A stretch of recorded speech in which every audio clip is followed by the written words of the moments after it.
19ویں پارے میں حضرت سلیمان علیہ الصلاۃ والسلام کا واقعہ بڑا دلچسپ بھی ہے، بہت اہم بھی ہے، وہ رہ گیا تھا تو وہ پہلے مکمل کر لیتے ہیں، پھر ہم آگے چلیں گے۔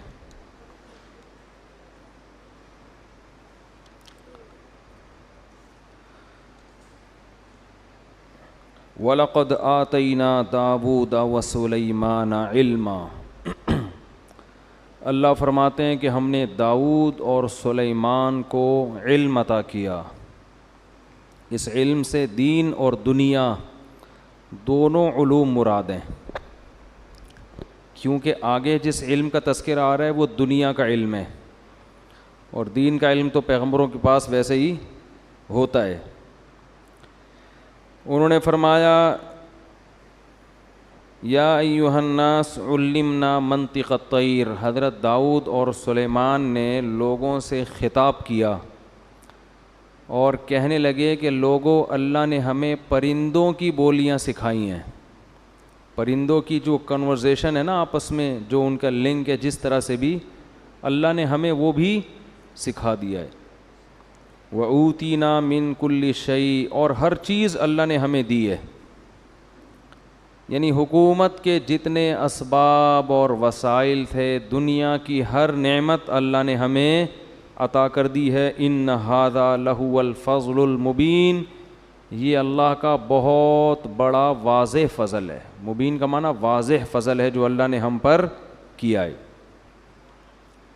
وَحُشِرَ لِسُلَيْمَانَ جُنُودُهُ مِنَ الْجِنِّ وَالْإِنسِ وَالطَّيْرِ فَهُمْ يُوزَعُونَ، قرآن کہتا ہے کہ حضرت سلیمان علیہ السلام کہیں لشکر کی تیاری کر رہے ہیں جنگ میں جانے کے لیے، تو آپ نے اپنے لشکر میں تمام مخلوق کو، جو بھی آپ کی فوج میں تھی نا، سب کو جمع کیا، اس میں جنات بھی، اس میں انسان بھی، اور اس میں پرندے بھی۔ حتیٰ اذا اتوا علی واد النمل، چیونٹیوں کی ایک وادی تھی، اس کے قریب سے جب یہ لشکر گزرنے لگا، قالت نملۃ یا ایھا النمل ادخلوا مساکنکم، ایک چیونٹی نے اناؤنسمنٹ کی، پوری چیونٹیوں کے لشکر سے خطاب کیا اور کہا اے چیونٹیوں، اپنے بل میں داخل ہو جاؤ، لا یحطمنکم سلیمان وجنودہ وہم لا یشعرون، ایسا نہ ہو کہ سلیمان اور اس کا لشکر تمہیں رونتا ہوا چلا جائے اور ان کو پتہ بھی نہ چلے۔ سمجھ میں آ رہی ہے بات؟ فَتَبَسَّمَ ضَاحِكًا مِّن قَوْلِهَا، اللہ فرماتے ہیں حضرت سلیمان اس چیونٹی کی بات سن کر کھل کھلا کے ہنس پڑے۔ وقال، اور کہنے لگے، رَبِّ أَوْزِعْنِي أَنْ أَشْكُرَ نِعْمَتَكَ الَّتِي أَنْعَمْتَ عَلَيَّ، اے اللہ تو نے جو مجھ پر نعمت کی ہے، مجھے اس نعمت کے شکر کی توفیق عطا فرما دے۔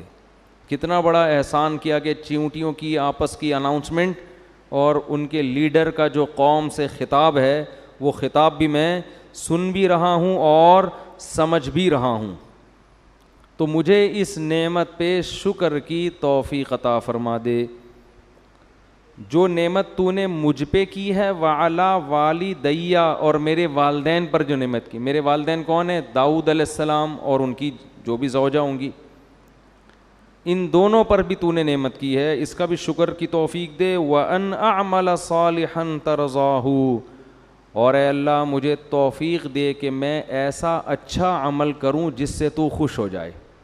کیا خاندانی دعا ہے یا نہیں ہے؟ وَأَدْخِلْنِي بِرَحْمَتِكَ فِي عِبَادِكَ الصَّالِحِينَ، اور مجھے اپنی رحمت سے اپنے نیک بندوں میں شامل کر لے۔ یہ چھوٹا سا واقعہ ہے مگر اس میں بڑے اسباق ہیں۔ ایک تو ہمیں ایک سائنسی حقیقت پتہ چلتی ہے کہ بہت سے جانوروں کے آپس میں مواصلاتی رابطے ہوتے ہیں۔ اب یہ جو پرندوں کی بولی ہے یا چیونٹیوں کی بات ہے، یہ ضروری نہیں کہ وہ انگلش میں یا عربی میں یا اردو میں تقریر کر رہی ہوں، ہو سکتا ہے وہ بغیر آواز کے کوئی بات کر رہی ہوں، کوئی سگنل، کوئی میسج دے رہی ہوں۔ آپ آج بھی دیکھیں پرندے اڑتے ہیں، ایسے لائن بنا کے قطار بنا کے چلتے ہیں اور ان کا آپس میں رابطہ ہوتا ہے۔ امریکہ میں ایک جنگل ہے جہاں سے تتلیاں ہزاروں کلومیٹر ہجرت کر کے دور جاتی ہیں. وہ حیران ہوتے ہیں کہ یہ اتنے کلومیٹر دور موسم کی تبدیلی میں وہاں، پھر وہاں سے پوری فوج یہاں آتی ہے. ان کا آپس میں رابطہ ہوتا ہے. بلکہ اب تو یہاں تک دریافت ہو گیا ہے کہ بعض جانور سمندر کے ایک کنارے پہ انڈے دے کے دوسرے کنارے پہ پہنچتے ہیں. ان جانوروں کا ان انڈوں سے جب بچے نکلتے ہیں نا، ان سے ان کا رابطہ ہوتا ہے. ہمارے ایک رشتہ دار وہ اس میں ہیں مرچنٹ نیوی میں، تو انہوں نے کہا کہ ایک دفعہ ہمارے جہاز پہ کچھ سائنسدان آئے. وہ سائنسدانوں نے سمندر کے کچھ جانور تھے جن کے اوپر کوئی آلات نصب کیے. پوچھا گیا بھائی یہ کیا کر رہے ہو؟ انہوں نے کہا کہ ہم اس پہ حیران ہیں کہ یہ جو سمندری مخلوق ہے یہ سمندر کے ایک کنارے پہ انڈے دیتے ہیں، لیکن ان انڈوں اور ان سے جب بچے نکلتے ہیں تو ان کی ماؤں کا ان سے رابطہ رہتا ہے. تو یہ کون سی ریز ہیں جو ان کی کھوپڑی سے نکل کے ان کی کھوپڑی میں ٹرانسفر ہو رہی ہیں، یہ کیسے پہنچتے ہیں؟ اس کی سیٹنگ ہو رہی ہے، اس کو ٹریس کرنے کی کوشش کر رہے ہیں.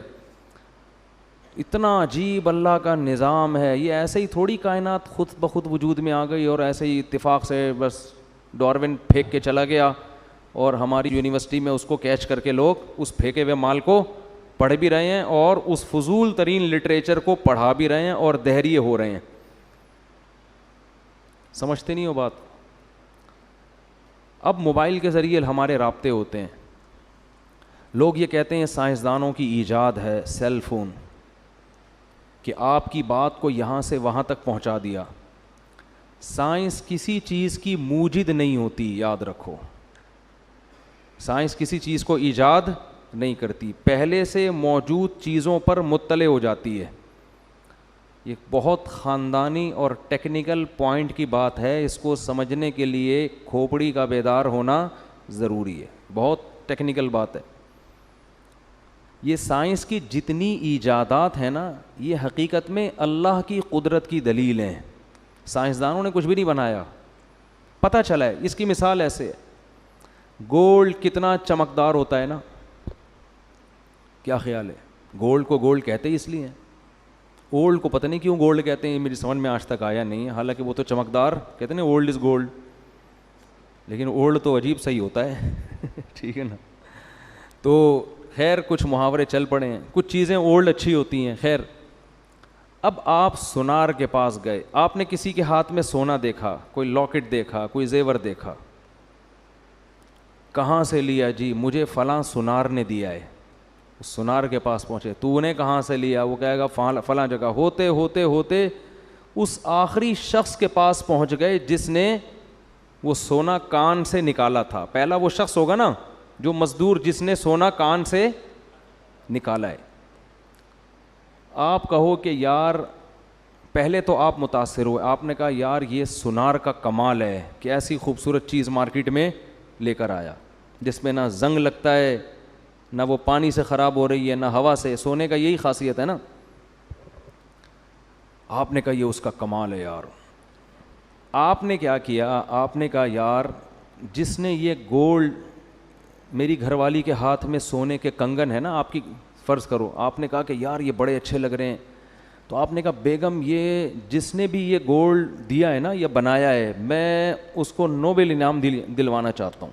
اس نے کہا بھائی مجھے کیا پتہ، میں نے تو سونار کی دکان سے لیا. آپ پہنچ گئے سونار کے پاس، سیلوٹ کیا آپ نے، یار تمہاری عظمت کو سلام، کیا چمکدار چیز. وہ کہے گا بھائی میں نے تو صرف اس کو کیا کیا ہے، ایک خاص شکل میں ڈھالا ہے، میں نے تو خود کہیں اور سے لیا ہے.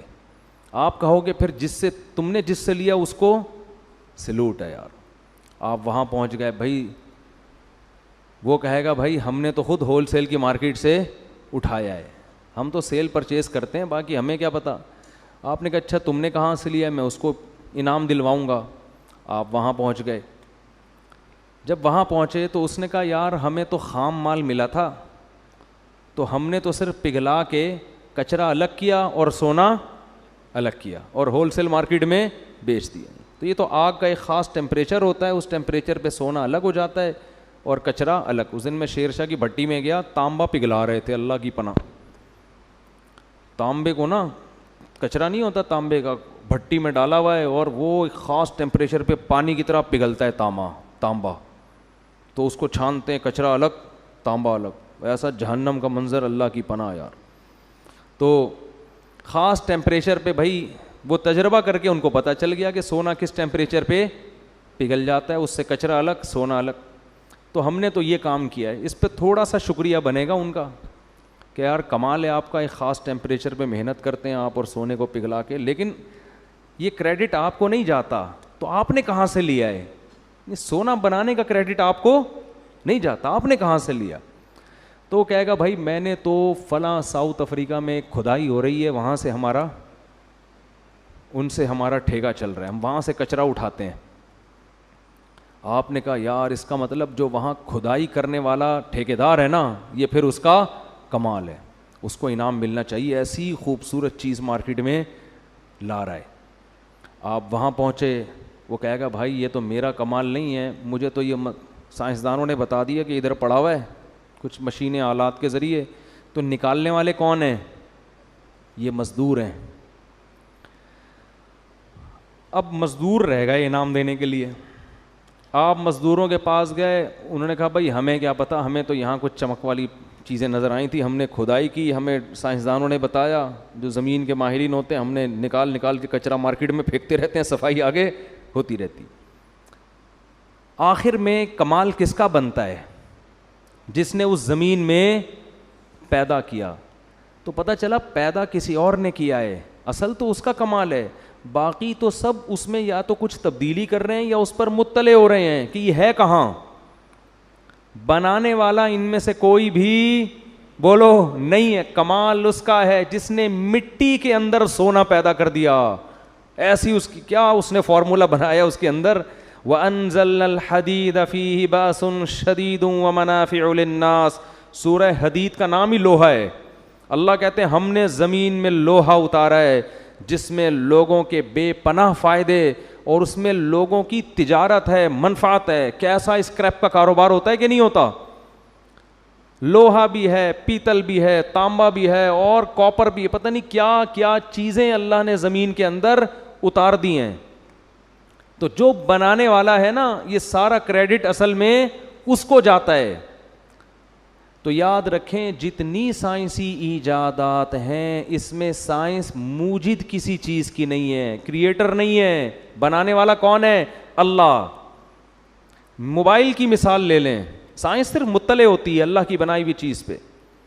یہ جو آپ یہاں فون کرتے ہو ڈائریکٹ امریکہ میں آپ کی کال ملتی ہے, السلام علیکم, وعلیکم السلام, کیا حال ہے بھائی, طبیعت ٹھیک, سب سیٹ چل رہا ہے, مارکیٹ میں کوئی پرابلم تو نہیں ہے, ہاں بھائی ٹھیک, ایک دم آپ کی بات وہاں اور ان کی بات یہاں. آپ بولتے ہو یار سائنسدانوں کا کمال ہے.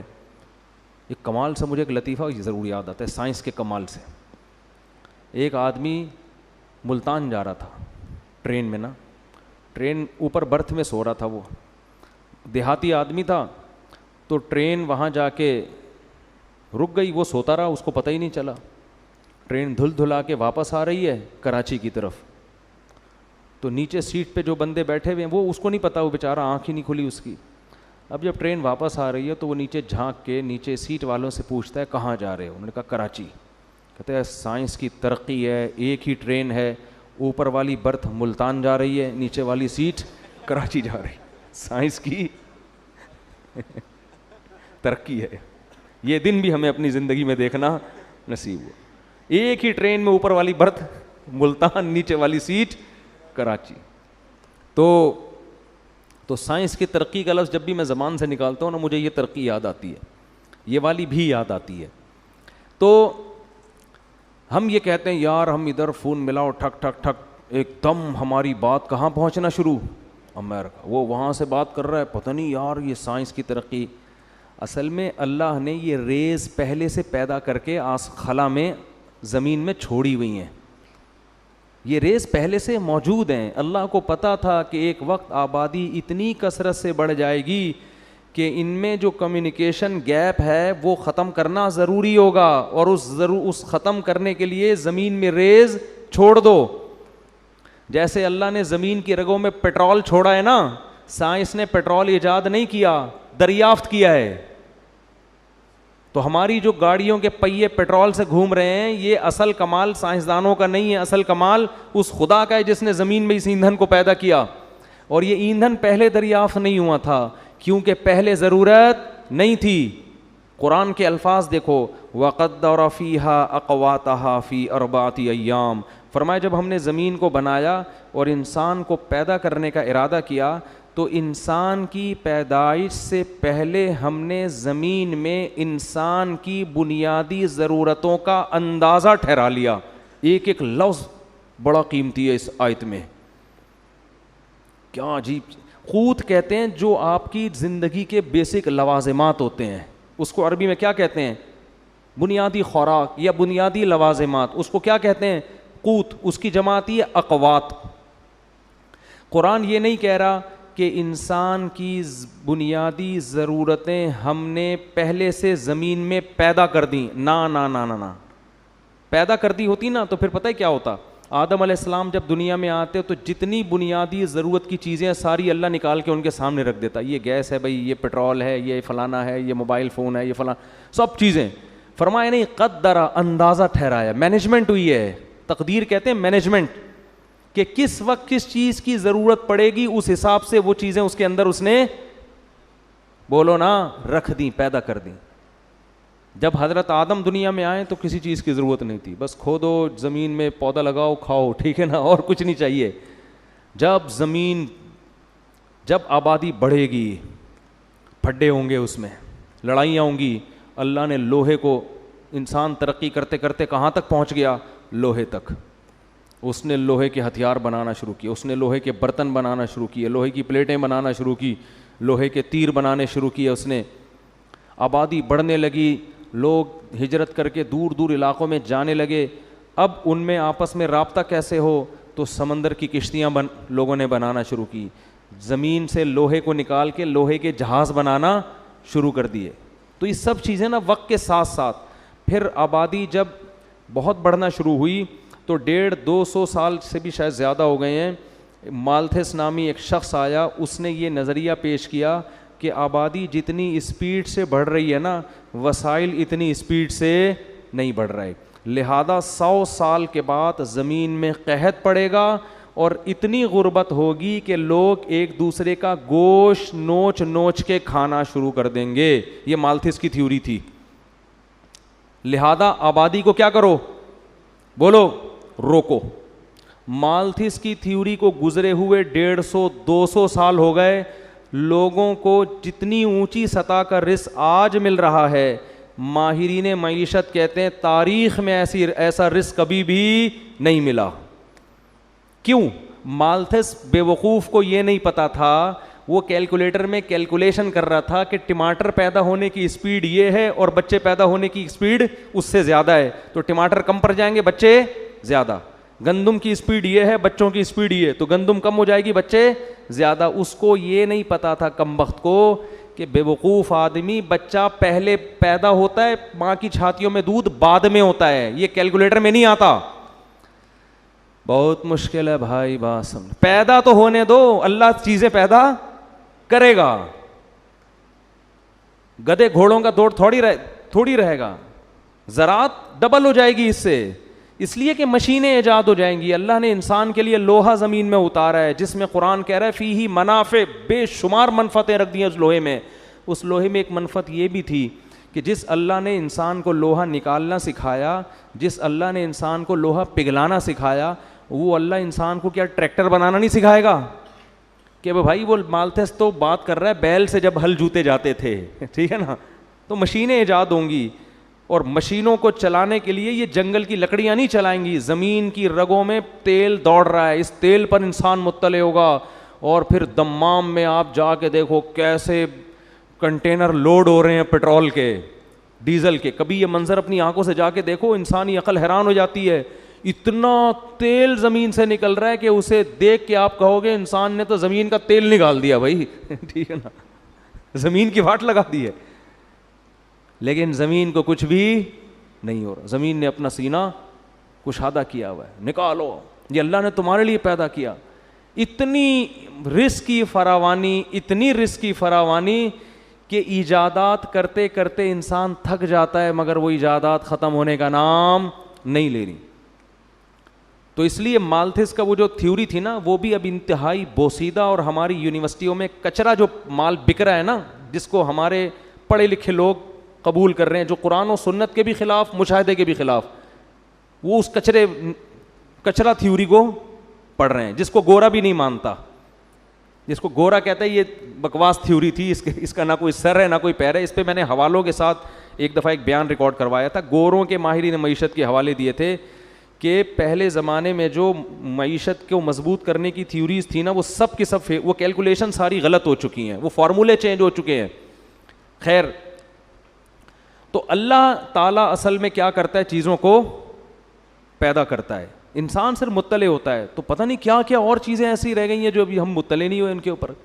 تو یہ جو آپ یہاں سے وہاں بات پہنچاتے ہو, یہ بھی اس آیت میں داخل ہے. قدر فیہا اقواتہا, اللہ نے زمین میں انسان کی ضرورت کی جتنے چیزیں تھیں ان کا اندازہ پہلے سے بولو لگا لیا کہ اس اندازے سے میں ایک چیزیں پیدا کروں گا, اور وہ جیسے جیسے آبادی بڑھتی چلی جائے گی لوگ اس کو حاصل کرتے. جتنی بھی آبادی بڑھ جائے دنیا میں, آبادی کی وجہ سے اگر مسائل کھڑے ہوئے نا, تو یہ اللہ پہ الزام ہے کہ ایک شخص کسی کی دعوت کرتا ہے, جتنے آدمیوں کو گھر میں بلائے گا نا ان سے زیادہ کا کھانا پکواتا ہے. وہ ایسا کبھی نہیں کرتا کہ 20 افراد بلا لیے اور کھانا 15 کا پکایا. تو اللہ بھی کہہ رہے ہیں انسان کمبخت, تیرے پیدا ہونے سے پہلے میں نے زمین میں اندازے لگا لیے تھے کہ اس کو کیا کیا چاہیے ہوگا, تو وہ تیری سوچ سے زیادہ ہیں, کم نہیں ہیں. سمجھ میں آ رہی ہے تو ٹھیک ہے, نہیں تو رہنے دو, جیسے چل رہے ہو ویسے ہی. 2 بچے ہی اچھے, 2 بچے ہی اچھے. وہ ایک آدمی فیملی پلاننگ میں جاب کرتا تھا, محکمہ منصوبہ بندی میں, تو اس کے 12 بچے تھے. تو کسی نے کہا خود تو دوسروں کو کہتے ہیں 2 بچے ہی اچھے, خود 12 رکھے ہوئے, کہہ رہے ہیں ان میں اچھے صرف 2 ہی ہیں, ان میں اچھے صرف 2 ہی ہیں. ٹھیک ہے, تو میں نے صحیح کہا تھا 2 بچے ہی اچھے, باقی سارے گندے. لیکن الٹے لطیفے بھی بنے ہوئے ہیں. ایک آدمی کے 24 بچے تھے, کسی نے کہا تمہیں فیملی پلاننگ والے تنگ نہیں کرتے آ کے؟ کہتے ہیں آئے تھے, وہ اسکول سمجھ کے واپس چلے گئے. ٹھیک ہے نا. تو خیر, تو قدر فیہا اقواتہا. تو اب یہ دیکھو حضرت سلیمان علیہ السلام نے جو چیونٹی کی آواز سنی, اس سے ہمیں پتہ چلتا ہے کہ ان جانوروں میں آپس میں کیا ایک مضبوط نظام ہے. شہد کی مکھیوں میں ہے, دیمک میں ہے. دیمک جو اپنا گھر بناتی ہے نا, اس پہ باقاعدہ کتابیں لکھی گئی ہیں سائنسدانوں نے, کیا شاہکار, مل کے کام کرتے ہیں سب آپس میں, کام ڈیوائیڈ ہوتے ہیں, تو نے یہ کرنا ہے, تو نے یہ کرنا ہے. ٹیمپریچر کو مینٹین رکھنے تک کا اللہ نے علم عطا کیا ہے دیمک کو. دیمک جو بناتی ہے نا مٹی کا گھروندہ, آپ اس کو ہلکا نہ سمجھیں, اس میں ٹیمپریچر کیسے مینٹین ہوگا, وینٹیلیشن کا کیا انتظام ہوگا, ان تمام چیزوں کی کیلکولیشن کر کے دیمک گھر بناتی ہے. میں نے دیمک کی گھر پہ ایک سائنسدان کی پوری کتاب پڑھی ہے, میں پڑھ کے حیران ہو گیا کہ یار دیمک کے پاس اتنی کھوپڑی کہاں سے آ گئی. ایسا ہی نہیں. اب یہ چیونٹیوں کو دیکھو جو گھر بناتی ہیں, جو بل بنانے کے بعد جو باہر ان کا چیونٹوں کا اور چیونٹیوں کی جو بجری پڑی ہوئی ہوتی ہے, کیسی گول گول, کیسی خوبصورت انداز سے ہوتی ہے نا. ابھی کچھ دن پہلے میں نے کیا دیکھا, ایک چیل نے اٹیک کیا نا, میں جا رہا ہوں ایک دم نیچے آئی ہے, میں ڈر گیا کہ یہ تو ایئر اٹیک ہو رہا ہے, اللہ خیر کرے. کیا ہے, نیچے ایک تنکا پڑا ہوا تھا, اس کو اٹھا کے لے گئی. کیا اللہ کی قدرت کی دلیل ہے یار. جگہ جگہ سے تنکے جمع کر رہی ہے, کیوں؟ اس کے انڈے دینے کا وقت آ گیا ہے. اسے اللہ نے سکھایا اب تو انڈے دے گی, پہلے تیری شادی ہوگی پھر تو انڈے دے گی, اور اب ساری زندگی انڈے ہی نہیں دینا, تو نے کچھ کام بھی کر. کہتے ہیں نا انڈے دے رہا ہے کہ یہاں بیٹھ کے, لوگ کہتے ہیں نا. گھروندا بنا رہی ہے, اپنا گھونسلہ بنا رہی ہے. کتنے خوبصورت خوبصورت گھونسلے پرندے بناتے ہیں, کیسے ان کو آپس میں ان کو جوڑتے کتنے خوبصورت انداز میں ہیں. آپ یوٹیوب پہ سرچ کریں. اچھا, انگلش میں جو ڈاکومنٹریز ہیں جانوروں پر اور عربی میں ہیں, ان میں بڑا فرق ہے. گورا جب ڈاکومنٹری بناتا ہے تو بس جانور کے بارے میں رپورٹ پیش کرتا ہے کہ دیکھو یہ کیسے بنا رہا ہے, کیا خوبصورت, اور یہ کیا نظام, اور کیسے اپنے بچوں کی حفاظت کر رہا ہے, بس. اس میں اللہ کا کوئی تصور نہیں ہوتا. عرب جو ڈاکومنٹری بناتے ہیں نا, یا اسی کو انگلش میں جب ٹرانسلیٹ کرتے ہیں گوروں کی بنی ہوئی, اس میں جگہ جگہ قرآن کی آیتیں لے کر آتے ہیں اور بتاتے ہیں کہ یہ کس کی قدرت کی دلیل ہے. تو بھائی جو بنانے, یہی تو کافر مسلم میں فرق ہے. کافر کو بنی ہوئی چیزوں سے دلچسپی ہے, بنانے والے سے کوئی سروکار نہیں ہے، اور مسلمان کو بنی ہوئی چیزوں سے اتنی دلچسپی نہیں ہے جتنی بنانے والے سے ہے۔ ذالکم اللہ ربکم خالق کل شیء، اللہ جب اپنی بنی ہوئی چیزوں کا قرآن میں تذکرہ کرتا ہے نا تو کئی جگہ قرآن میں آ کے کہتے ہیں ذالکم اللہ، یہ ہے تمہارا اللہ جو تمہارا رب ہے، یہ ہے، گویا ہاتھ سے اللہ اشارہ کر رہے ہیں یہ ہے رب۔ خالق کل شیء، جس نے ہر چیز کو بنایا۔ افمن یخلق کمن لا یخلق، بھلا جو بنانے والا ہے اس کا وہ درجہ ہو سکتا ہے جو نہیں بنانے والا ہے؟ بھائی بنی ہوئی چیزوں اور بنانے والوں کا کوئی فرق نہیں تمہاری نظر میں، ایک ہی جیسا مقام ہے۔ نہ نہ نہ، جو بنانے والا ہے وہ اصل ہے، بنی ہوئی چیزیں تو اس کی محتاج ہیں۔ تو حضرت سلیمان علیہ السلام کے اس واقعے میں بہت اسباق ہیں۔ ایک تو ہمیں یہ نالج پتہ چلی کہ جانوروں کا آپس میں ایک بہت مضبوط لنک ہوتا ہے جس میں وہ ایک دوسرے کو اطلاع بھی دے رہے ہوتے ہیں۔ دوسری بات ہمیں اس واقعے میں یہ پتہ چلی کہ چیونٹی یہ کہہ رہی ہے کہ سلیمان اور اس کا لشکر تمہیں روند ڈالے گا مگر ان کو پتہ بھی نہیں چلے گا۔ یہ جو پتہ بھی نہیں چلے گا نا، یہ بھی قرآن کے الفاظ لغو نہیں ہیں، اس میں بھی حکمت ہے۔ کیا مطلب؟ پیغمبر جان کر یہ کام بولو نہیں کر سکتے۔ اس میں جانوروں پہ بھی ظلم سے روکا گیا ہے، اور یہ احادیث سے ثابت ہے۔ نبی صلی اللہ علیہ وسلم نے فرمایا کہ پچھلی امتوں میں ایک پیغمبر تھے جن کو ایک چیونٹی نے کاٹا تو انہوں نے ساری چیونٹیاں جلا دیں، تو اللہ نے ان پر وحی کر کے تنبیہ کی کہ کاٹا ایک نے تھا، سزا آپ نے سب کو کیوں دی؟ اس سے پتہ چلتا ہے کہ بلا وجہ چیونٹی مارنا بھی جائز، بول لو نا بھائی، نہیں ہے، خام خواہ میں۔ ہاں گھر میں چیونٹیاں تنگ کر رہی ہیں تو وہ فنائل کا پوچھا ووچا لگا کے، وہ ایک الگ چیز ہے، وہ صفائی ستھرائی کے لیے، ایسا نہ ہو کہ ڈبے رکھ کے چیونٹیاں پالنا شروع کر دیں آپ بلا وجہ۔ یعنی وہ آپ کو گھر میں تو کیڑے مکوڑے تکلیف دیتے ہیں نا، لیکن تکلیف بھی نہیں دے رہے، خام خواہ میں جانور کو جا کے مارنا یہ اسلام میں جائز بولو نہیں۔ آپ صلی اللہ علیہ وسلم نے چڑیا کو مارنے سے منع کیا ہے، اجازت دی ہے جس نے چڑیا کو ذبح کر کے کھانا ہو، شکار کے لیے، کھانے کے لیے اس سے مار رہے ہو تو ٹھیک ہے، خام خواہ میں نشانے بازی کے لیے ٹھیک نہیں ہے۔ میں تھائی لینڈ میں یا پتہ نہیں ملیشیا میں تھا، یہ سب چیزیں ہو رہی ہیں ہمارے معاشرے میں۔ وہاں میں نے ایک بندے کو مچھلی کا شکار کرتے ہوئے دیکھا، کہتے ہوئے بھی گھن آتی ہے، زندہ چھپکلی کانٹے میں لگائی ہوئی ہے، توبہ استغفر، تو چھپکلی سے ویسے ہی گھن بہت آتی ہے یار، زندہ چھپکلی، اور اس کو گھما کے پانی کے اندر ڈبوتا ہے، پھینکتا ہے، پھر وہ مچھلی آتی ہے تو کھینچتا ہے۔ میں نے کہا یار اس کو مار کے کر دو یہ کام، بول تو چھپکلیوں سے یہ کام لینا صحیح نہیں ہے، کچھ اور کر لے بھائی، تو گندا، چھپکلی کوئی ایسی چیز ہے کچھ اور لگا لے۔ کہتے نہیں یہ جب ہلتی ہے نا تو وہ تو ہلتی تو ہے، آپ کے دو مچھلیاں آپ زیادہ پکڑ لو گے اس سے، لیکن تکلیف کتنی دے رہے ہو آپ جانور کو یار، اس کے پھندا اٹکا ہوا ہے، پھر پانی میں ڈبو بھی رہے ہو، سانس گھٹتا ہے، پھر باہر مرنے بھی نہیں دے رہے اس کو، کیونکہ مر گئی تو مصلحت فوت ہو جائے گی۔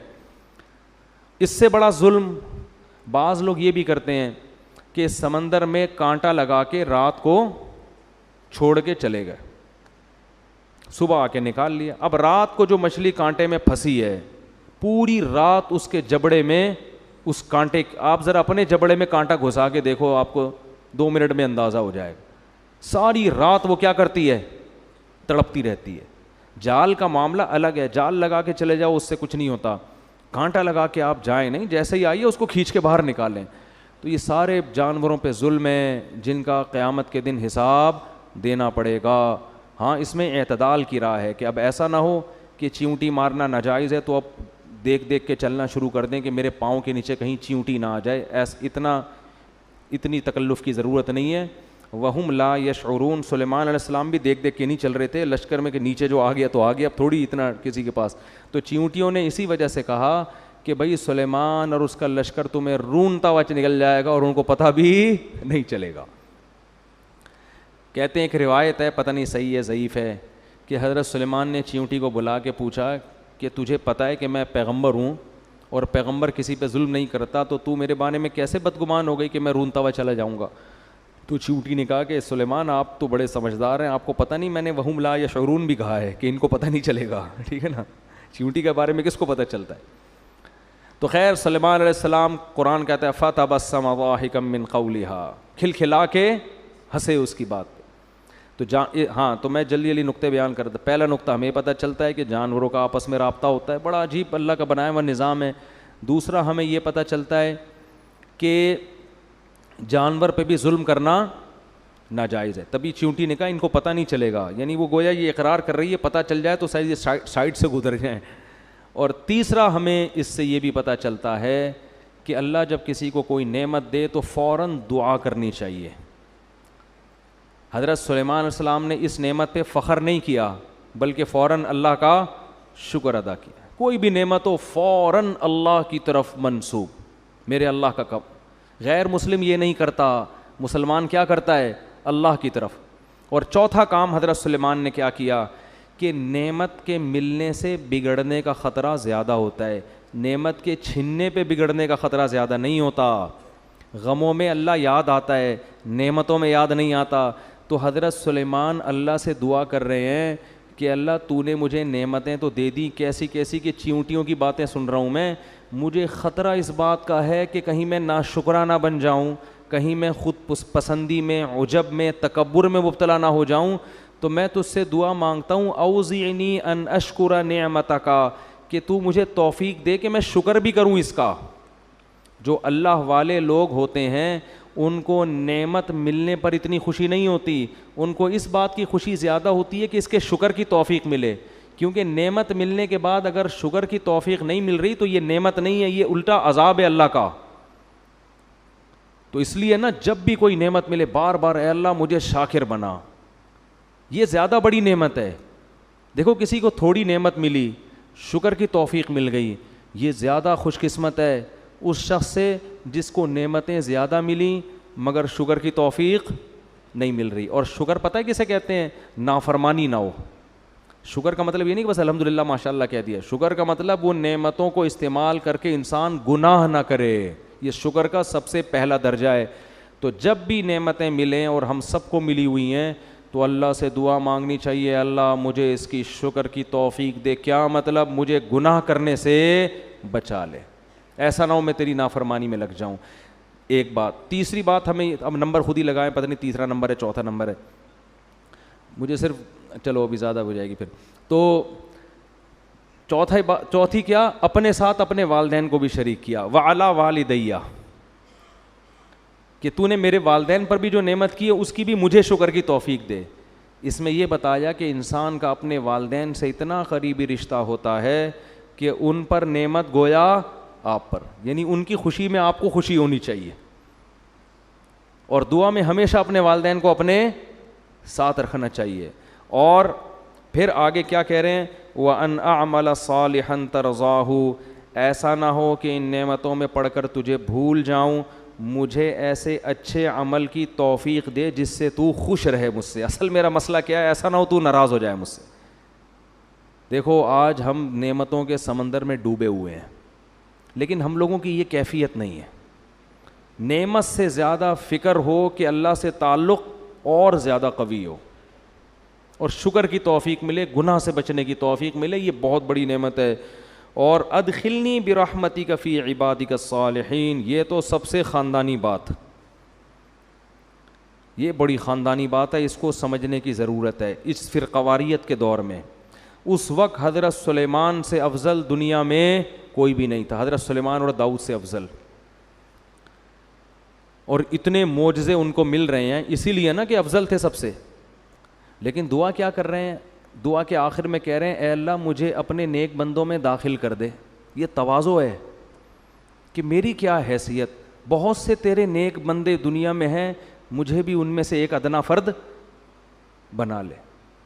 آج تھوڑی سی کوئی علم کی بات سیکھ لے, ایسا فنٹر بنتا ہے کہ اپنا چینل کھول کے ساری دنیا کو برا بھلا کہنا اور یہ امیج بنانا کہ میرے سے بڑا فنٹر دنیا میں کوئی ہے ہی نہیں ہے, میں آ گیا ہوں, اب میں لوگوں کو بتاؤں گا کہ صحیح کیا ہے غلط کیا. اس سے پہلے دنیا اندھیروں میں ڈوبی ہوئی تھی, سارے بزرگ غلط, سارے علماء غلط, سارے مفتی غلط, سارے وہ میں ہوں, میں بتاؤں گا کیا ہے. اصل تو کون ہے؟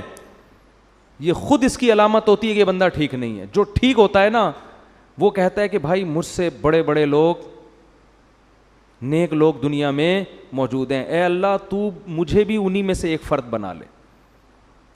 ادخلنی برحمتی کا، اے اللہ اپنی رحمت سے بنا. کیا مطلب؟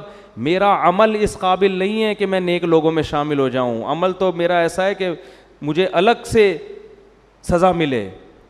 جیسے امام ابو حنیفہ نے سورہ یاسین کی ایک آیت میں پوری رات گزار دی.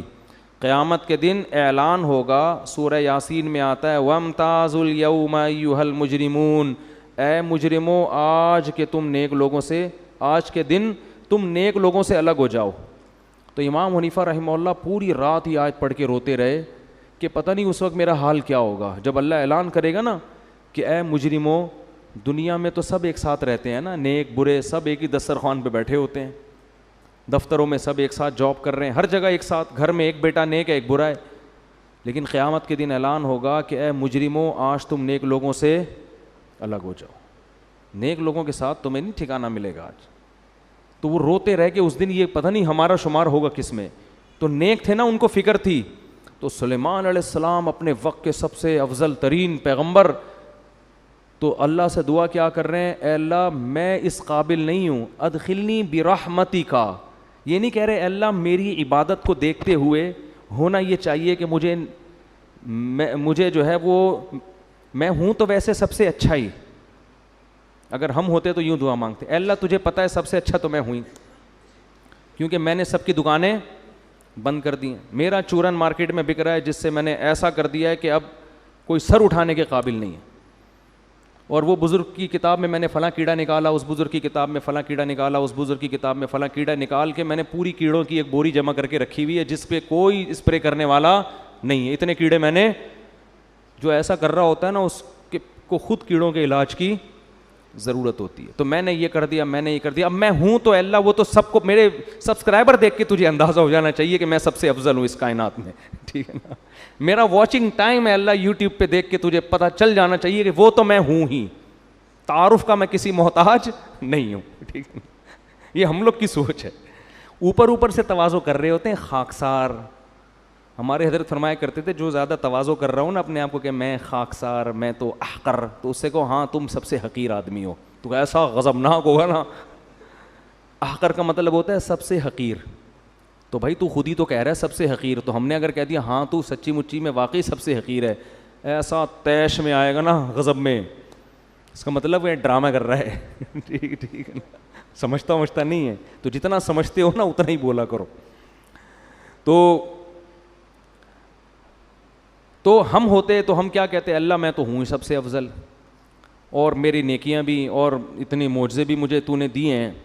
تو ایسا کر تو یہ جتنے نیک لوگ ہیں نا، ایک تو یہ ہیں نہیں نیک، ڈرامے باز ہیں، ان کو تو سچی مچی کا نیک بنا دے اور ان کو بھی میری فہرست میں شامل کر لے، جیسا میں ہوں ان کو بھی تو ہدایت عطا فرما. ہم ہوتے تو شاید یہ بولتے. سلیمان علیہ السلام سب سے افضل پیغمبر، علم میں بھی انتہا کو، معجزے بھی انتہا کو، قرآن کیسے ان کی تعریفیں کر رہا ہے، اور ایسے معجزوں کے بعد بھی اترا نہیں رہے ہیں کہ لوگوں سے فخر سے کہہ رہے ہیں. اگر لوگوں سے کہہ بھی رہے ہیں تو بطور شکر کے کہ لوگوں اللہ نے ہم پہ فضل کیا ہے، اترانے کے لیے، تکبر کے لیے نہیں. اور کیا انداز ہے کہ نعمت ملنے کے بعد تکبر کرنے کے بجائے اللہ سے دعا مانگ رہے ہیں کہ اے اللہ تو نعمت کے شکر کی توفیق دے دے اور نیک عمل کی توفیق دے دے. یہ دعائیں مانگ رہے ہیں. اور پھر اپنی رحمت سے، میرا عمل نہیں ہے، ادخلنی برحمتک فی عبادک الصالحین، اے اللہ اپنی رحمت سے اپنے نیک بندوں کی فہرست میں مجھے بھی شامل کر لے. یہ ادا اللہ کو پسند ہے. لیکن آج کل مارکیٹ میں یہ ادا شارٹ ہوتی جا رہی ہے. ہمارے والد صاحب اللہ ان کی مغفرت فرمائے ایک بڑی اچھی بات کہتے تھے، بیان کرتے تھے نا، کہتے تھے کہ جو شخص تھوڑی بہت نماز تہجد پڑھ لے نا آج، اس کو اپنے بارے میں وہم ہونے لگتا ہے کہ امام مہدی میں ہی ہوں. حقیقت خطرہ ہوتا ہے کہ امام مہدی میں ہی ہوں، اور واقعی سچی مچی کا وہم ہوتا ہے. والد صاحب کے پاس ایک شخص آیا مسجد میں نا، بہت عبادت کرتا تھا ہماری مسجد میں، صبح کا کوئی وظیفہ، بہت عبادت گزار تھا. تو میرے والد صاحب نے ہمیں خود بتایا، کہیں بیان کر رہے تھے، ہم بھی بیٹھے ہوئے تھے، تو کہنے لگے، ایک بندہ آیا میرے پاس، مجھے کہنے لگا کہ حافظ صاحب، ہمارے والد صاحب کو لوگ حافظ صاحب کہتے تھے، حافظ صاحب آپ سے مجھے ایک چھاؤں میں آ کے بات کرنی ہے. چھاؤں کا لفظ تو میں کہہ رہا ہوں, سائڈ پہ نا کوئی بات کرنی ہے.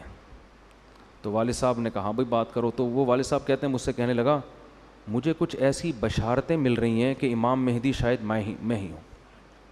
تو والد صاحب کہتے ہیں میں نے اس کے کان میں کہا کہ بس یہ میرے اور آپ کا معاملہ ہے, کسی تیسرے کو بتایا نا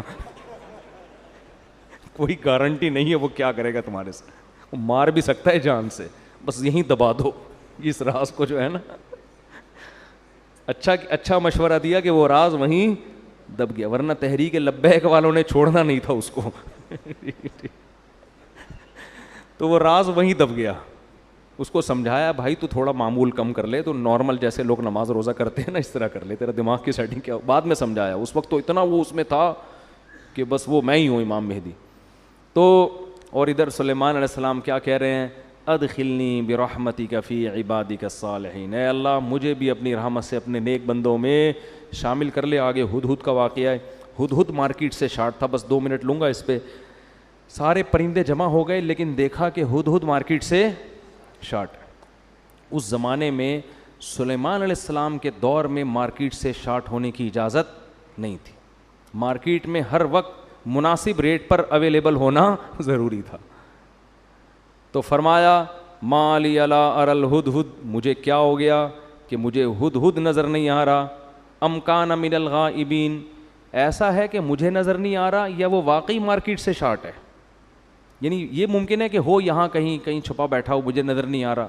اس سے یہ بھی پتہ چلتا ہے کہ انبیاء عالم الغیب نہیں ہوتے. کنفیوز تھے حضرت سلیمان علیہ السلام کہ ابھی یہاں ہے یا کہیں گیا ہوا ہے. پھر فرمانے لگے لأعذبنہ عذابا شدیدا, میری پرمیشن کے بغیر کیسے چلا گیا, میں اس کو پتہ چل گیا نا کہ نہیں ہے, سخت ترین عذاب دوں گا. او لأذبحنہ, یا اس کو ذبح کر دوں گا میں. او لیأتینی بسلطان مبین, جب تک میرے پاس غیر حاضری کی مضبوط دلیل لے کر نہیں آتا اس وقت تک معافی نہیں ہے.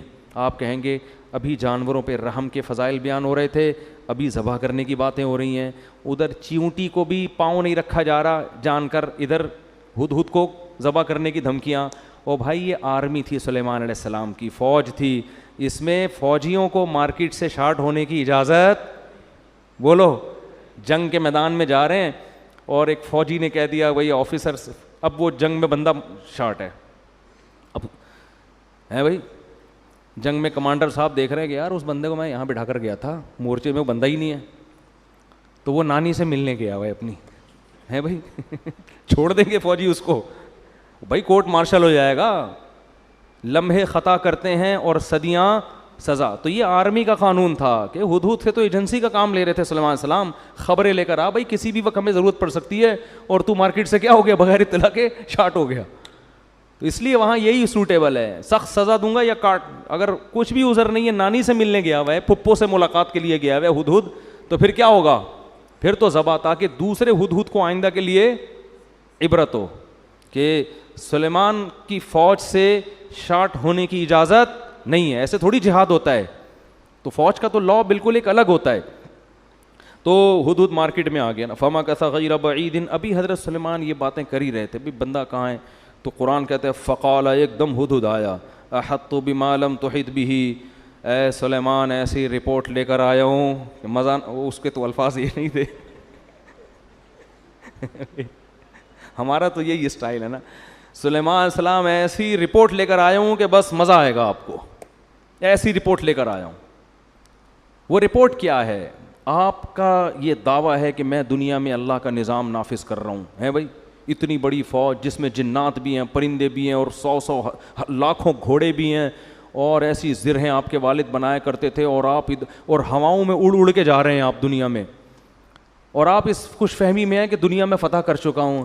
ایسا نہیں ہے, ایک ایسی حکومت کی اطلاع لے کر آیا ہوں آپ کے پاس کہ وہ گورنمنٹ چھوٹی موٹی گورنمنٹ نہیں ہے, بہت بڑی پاورفل آپ جیسی حکومت, اور ہے بھی غیر مسلم, سورج کی عبادت کرتے ہیں وہ لوگ.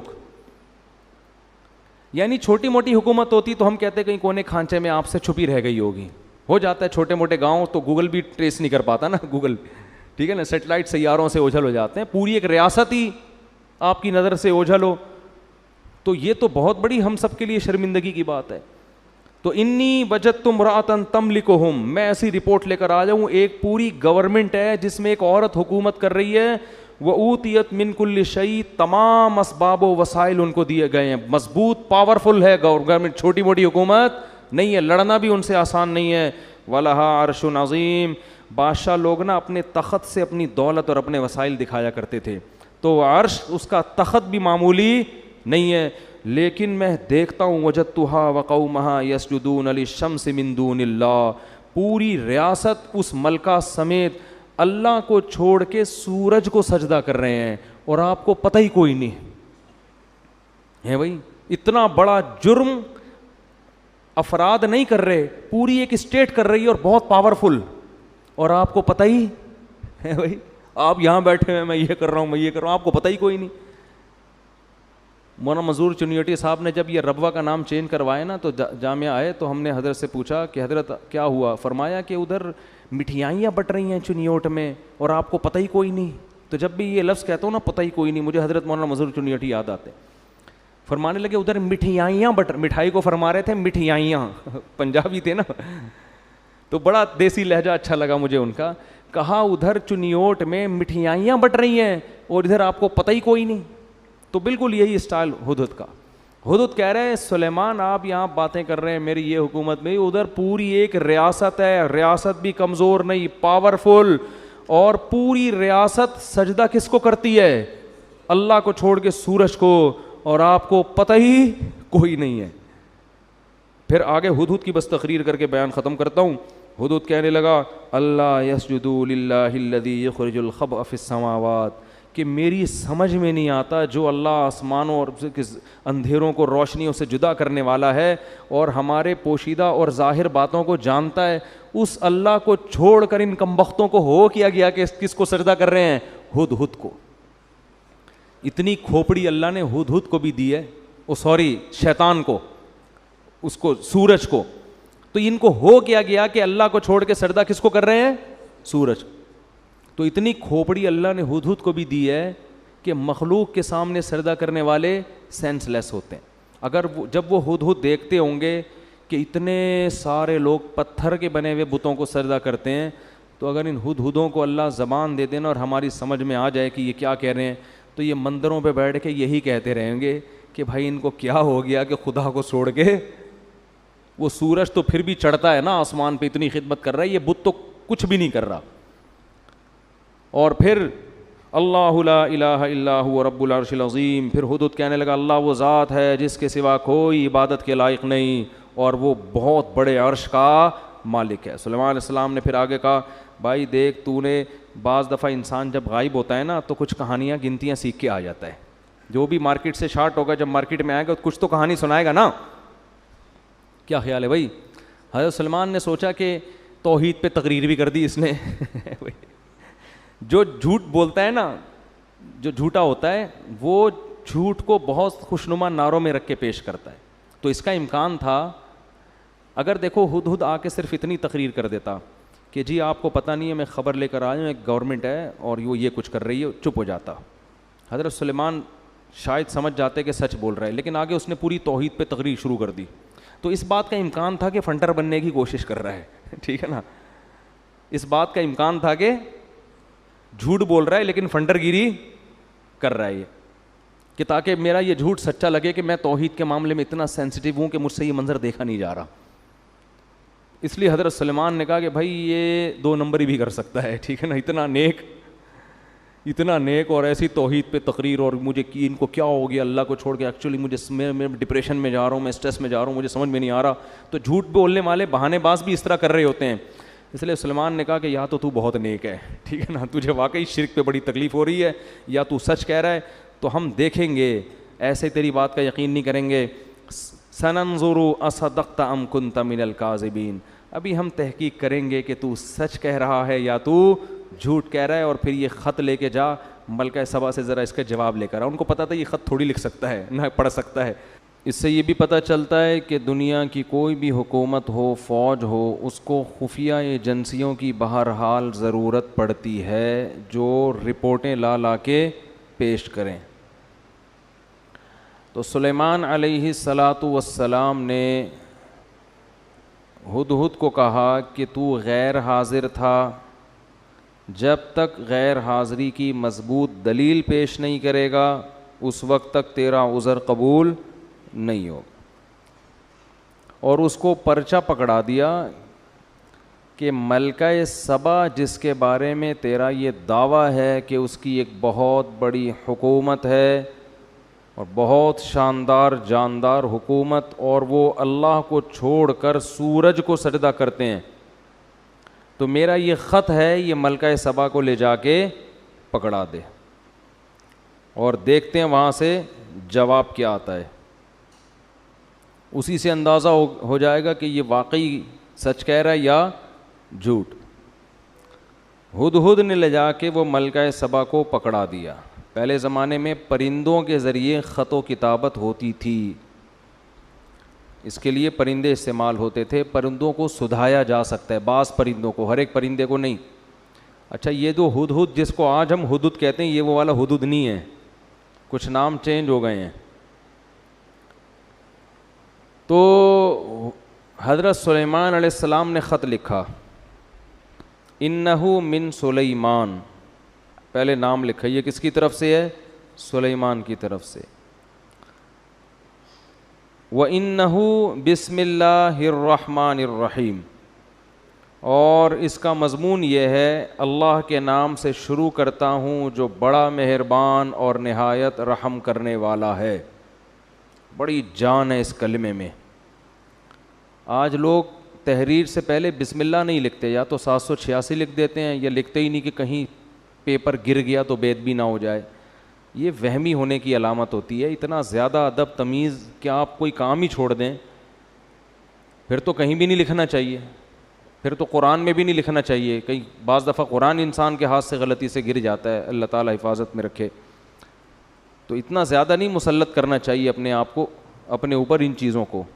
ادب ایک حد تک ہو تو ٹھیک ہے، اس سے آگے بڑھے گا تو ٹینشن کے علاوہ کچھ بھی حاصل نہیں ہوگا. آج کسی نے بتایا کہ میں واش روم میں جب پیشاب کر کے فارغ ہوتا ہوں کمبورڈ میں تو چھینٹیں پڑتی ہیں، تو اس میں پوری ڈیٹیل پیش کی تھی. پانی زیادہ ہو تو پیشاب کی مقدار کم ہو تو پھر چھینٹوں کا کیا حکم ہے، پانی کم ہو پیشاب زیادہ ہو پھر چھینٹوں کا کیا حکم ہے، چھینٹوں کی تعداد اتنی ہو تو کیا ہے، پوری رپورٹیں. میں نے بولا بھائی تو استنجا کر کے پتلی گلی سے نکل جایا کر، تھوڑا احتیاط کرو کہ چھینٹیں نہ پڑیں، باقی اتنا رپورٹ پیش کرنے کی ضرورت نہیں ہے. پتلی گلیاں کیوں بنائی جاتی ہیں بھائی؟ اس لیے تو بنائی جاتی ہیں، اگلے نے بھی انتظار کر رہا ہے، وہ باہر کھڑا ہوا، اس کی چھینٹوں کا، اس کا تو سب کچھ حساب کتاب جو ہے نا وہ اس کی پینٹ میں ہو جائے گا تمہاری چھینٹوں کے چکر میں. تو مسلط کر لیتے ہیں اپنے اوپر. تو بعض لوگ ادب تمیز کو مسلط کر لیتے ہیں بہت زیادہ. اب دیکھو اگلی صف میں لوگ قرآن پڑھتے ہیں، مسجد میں پچھلی صف میں قرآن ہی نہیں پڑھتے بیٹھ کے، اس لیے کہ وہ کہتے ہیں اگلے والے کی پیٹھ ہو رہی ہے. کچھ نہیں ہوتا بھائی، اگر ہو رہی ہے تو اب یہ تھوڑی کہ وضو خانے تک کوئی قرآن ہی نہیں پڑھ سکتا بیٹھ کے. تو یہ تو مجبوری ہے، جب صفوں میں بیٹھیں گے تو پشت سے بچنا ممکن نہیں ہے، تو کوئی مسئلہ نہیں ہے. اگلی صف میں بھی لوگ قرآن لے کے بیٹھ جائیں، پچھلی صف میں بھی بیٹھ جائیں لوگ لے کے، اس بہانے تلاوت تو کریں گے نا. ہاں جان کر بے ادبی کرنا یا وہ طریقہ اختیار کرنا جس میں واضح توہین ہو، یہ جائز نہیں ہے. تو ہمارے ہاں عربوں میں ایسا ہوتا ہے کہ پچھلی صفوں میں بھی لوگ قرآن پڑھتے ہیں، ادھر انڈیا پاکستان میں ہوتا ہی نہیں ہے، قرآن کی تلاوت ہی نہیں ہوتی مسجدوں میں اس چکر میں. اچھا تو حضرت سلیمان علیہ السلام نے خط لکھا، بسم اللہ الرحمن الرحیم، اللہ کے نام سے جو بڑا مہربان اور نہایت رحم کر. کیا جان پیدا ہو جاتی ہے اس سے آپ کی تحریر میں. اور آگے مضمون دیکھو، اللہ تعالو علیہ. بات یہ ہے سرکشی مت کرو، وَأَتُونِي مسلمین، فرما بردار بن کے چلی آؤ، بس دیٹس آل. آگے اپنے سائن یا اسٹیمپ جو بھی ہوگی. اتنی سی بات ٹھیک ہے نا. میں نے اس دن بیان کیا تھا نا کہ زیادہ بولنا کس کی علامت ہے؟ فالٹ کی. تو سلیمان علیہ السلام نے ٹو دا پوائنٹ بات کی ہے. اب سوال پیدا ہوتا ہے بھائی یہ کیا دھمکی ہو گئی یار، بیٹھے بیٹھے کسی کو بھی دھمکی لگا دو. ان کی پوری گورنمنٹ ہے، پوری ریاست ہے، پورا ایک کنٹری چلا رہے ہیں، اور آپ ان سے کہہ رہے ہو کہ انسان کے بچے بن کے چلے آؤ، چھوڑ دو گورنمنٹ، اپنی حکومت چھوڑ دو. اصل میں سلیمان علیہ السلام نے بسم اللہ الرحمن الرحیم کے لفظ میں میسج دے دیا تھا کہ زمین پہ حکومت کا جو اصل حق ہے وہ اللہ کو ہے، اور نظام کس کا چلے گا؟ اللہ کا. اس کے علاوہ کسی کو زمین پر حکومت کا حق حاصل نہیں ہے. ہاں طاقت کے بل بوتے پر کوئی غلبہ حاصل کر لے تو سامنے والے میں اگر طاقت نہیں ہے تو صبر کرے، لیکن سلیمان علیہ السلام میں پاور تھی تو ان کے ہاں سے طاقت کے زور سے اسلام پھیلا ہے. تو کفر کس زور سے پھیلا ہے؟ کیا وہ جلیبیاں کھلا کے پھیلا ہے، لڈو کھلا کے پھیلا ہے؟ دنیا میں جتنی حکومتیں بنی ہیں طاقت کے زور سے ہی بنی ہیں. ہندوستان میں مہاراجے آئے، انہوں نے لڑ کے علاقوں پہ قبضے کیے. امریکہ دریافت ہوا تو لڑائیاں ہوئی ہیں، کالوں کو مارا ہے. آسٹریلیا میں تو کالوں کو، لاکھوں کالوں کو ایسے مارا ہے بندوقوں سے جیسے ہم ہرن کا شکار کرتے ہیں، اس طرح سے مارا ہے. دنیا میں کہیں بھی کوئی گورنمنٹ پاور کے بغیر نہیں بنی ہے. اس کے بعد پھر وہ جمہوری نظام آیا گورنمنٹ بننے کے بعد کہ اب ملک کے حاکم کی سلیکشن کیسے ہوگی. تو اسلام نے کیا حکم دیا؟ اور اسلام تو طاقت کے زور سے پھیلا ہی نہیں ہے. ایک شخص آپ دنیا میں ایسا نہیں دکھا سکتے جس کو تلوار رکھ کے مسلمان کیا گیا ہو. ایک شخص نہیں دکھا سکتے آپ ایسا. تو سلیمان علیہ السلام نے کے پاس چونکہ پاور تھی نا، جب آپ کے پاس پاور ہوتی ہے تو آپ زیادہ لمبی چوڑی باتیں نہیں کرتے. طاقت جب ہوتی ہے نا، دیکھو ایک باڈی بلڈر نے اپنا واقعہ سنا ہے، بہت ڈولے شولے بنے ہوئے بڑے لمبے چوڑے. تو ان کا کسی سے پھڈا ہو گیا نا، جس سے پھڈا ہوا اس نے اس باڈی بلڈر کو دیکھا نہیں تھا، بس ویسے ہی لڑنے چلا گیا گھر. اب تو نے میرے بھائی کو چھیڑا، اب تیری ایسی کی تیسی. جا کے دروازہ نوک کیا. اب یہ بلڈر مجھے خود اپنا واقعہ سنا رہا ہے. بلڈر کا دروازہ نوک کیا اس نے، تھا باریک سا دبلا پتلا جو نوک کرنے والا ہے. تو بلڈر جب کہتا ہے، مجھے کہتا ہے جب میں گھر سے باہر نکلا نا تو مجھے دیکھ کے نا وہ ایسے غصے میں غضبناک آگ بگولا ہو رہا ہے. مجھے ڈر یہ لگ رہا تھا کہ جتنا اس کو غصہ آ رہا ہے اس کی صحت اتنا غصہ افورڈ نہیں کر سکتی. یہ تو میرے الفاظ ہیں، یہ انہوں نے تو کچھ اور کہا تھا. یعنی اس کی تعبیر میں کر رہا ہوں اپنے الفاظ میں کہ اس کی جو صحت ہے یہ اتنا غصہ افورڈ نہیں کر سکتی. تو کہہ رہے وہ ایسے یوں اچھل رہا تھا تو مجھے ہنسی آ گئی. مجھے لگا کہ یہ تو یہیں کہیں پگھل نہ جائے بھائی غصے سے. تو کہہ رہے مجھے ہنسی آ گئی. میں نے کہا یار جا. وہ چلا گیا بڑے آرام سے. وہ کیا ہوا؟ تو پاور ہے نا، تو زیادہ لمبی چوڑی باتوں کی بولو ضرورت نہیں ہے. ٹو دا پوائنٹ بات صحیح مسئلہ حل ہو جاتا ہے. اسی طرح یاد رکھو جب کسی باطل سے بحث ہوتی ہے تو باطل سے بحث میں بھی لمبی چوڑی باتوں کی ضرورت نہیں ہوتی. اور باطل کی عادت ہوتی ہے باتوں کو طول دیتا ہے. میری کچھ دن پہلے بحث ہوئی تھی نا تقلید کے موضوع پر. میں نے پوچھا تقلید کسے کہتے ہیں؟ انہوں نے کہا بغیر دلیل کسی کو ماننا اور یہ حرام ہے. تو میں ایک بات پہ اڑ گیا تھا کہ صحابہ نے بھی تو، بہت سے تابعین نے تو صحابہ کی بات کو بلا دلیل فالو کیا ہے، تو یہ کیا ہے؟ تو وہ پوری بحث میں اس کا جواب نہیں آیا. تو کھینچتے رہو بحث کو، کھینچتے رہو. منکرین حدیث سے دو چار کی طرح ہم باتیں پوچھتے ہیں کہ اگر حدیث حجت نہیں ہے تو یہ جو قرآن نے کہا ہے کہ نبی ڈیفائن کریں گے کہ قرآن میں کیا لکھا ہے، تو وہ نبی کا ڈیفائن کیا ہوا کہاں گیا؟ ہمیں تو یہ حدیثوں میں ہی ملتا ہے. اگر یہ غلط ہے تو پھر صحیح کہاں ہے؟ قیامت تک منکرین حدیث بغلیں جھانکتا رہے گا، اس کا جواب نہیں دے گا، بات کو گھمائے گا وہ. تو باطل ہمیشہ بات کو کیا کرتا ہے؟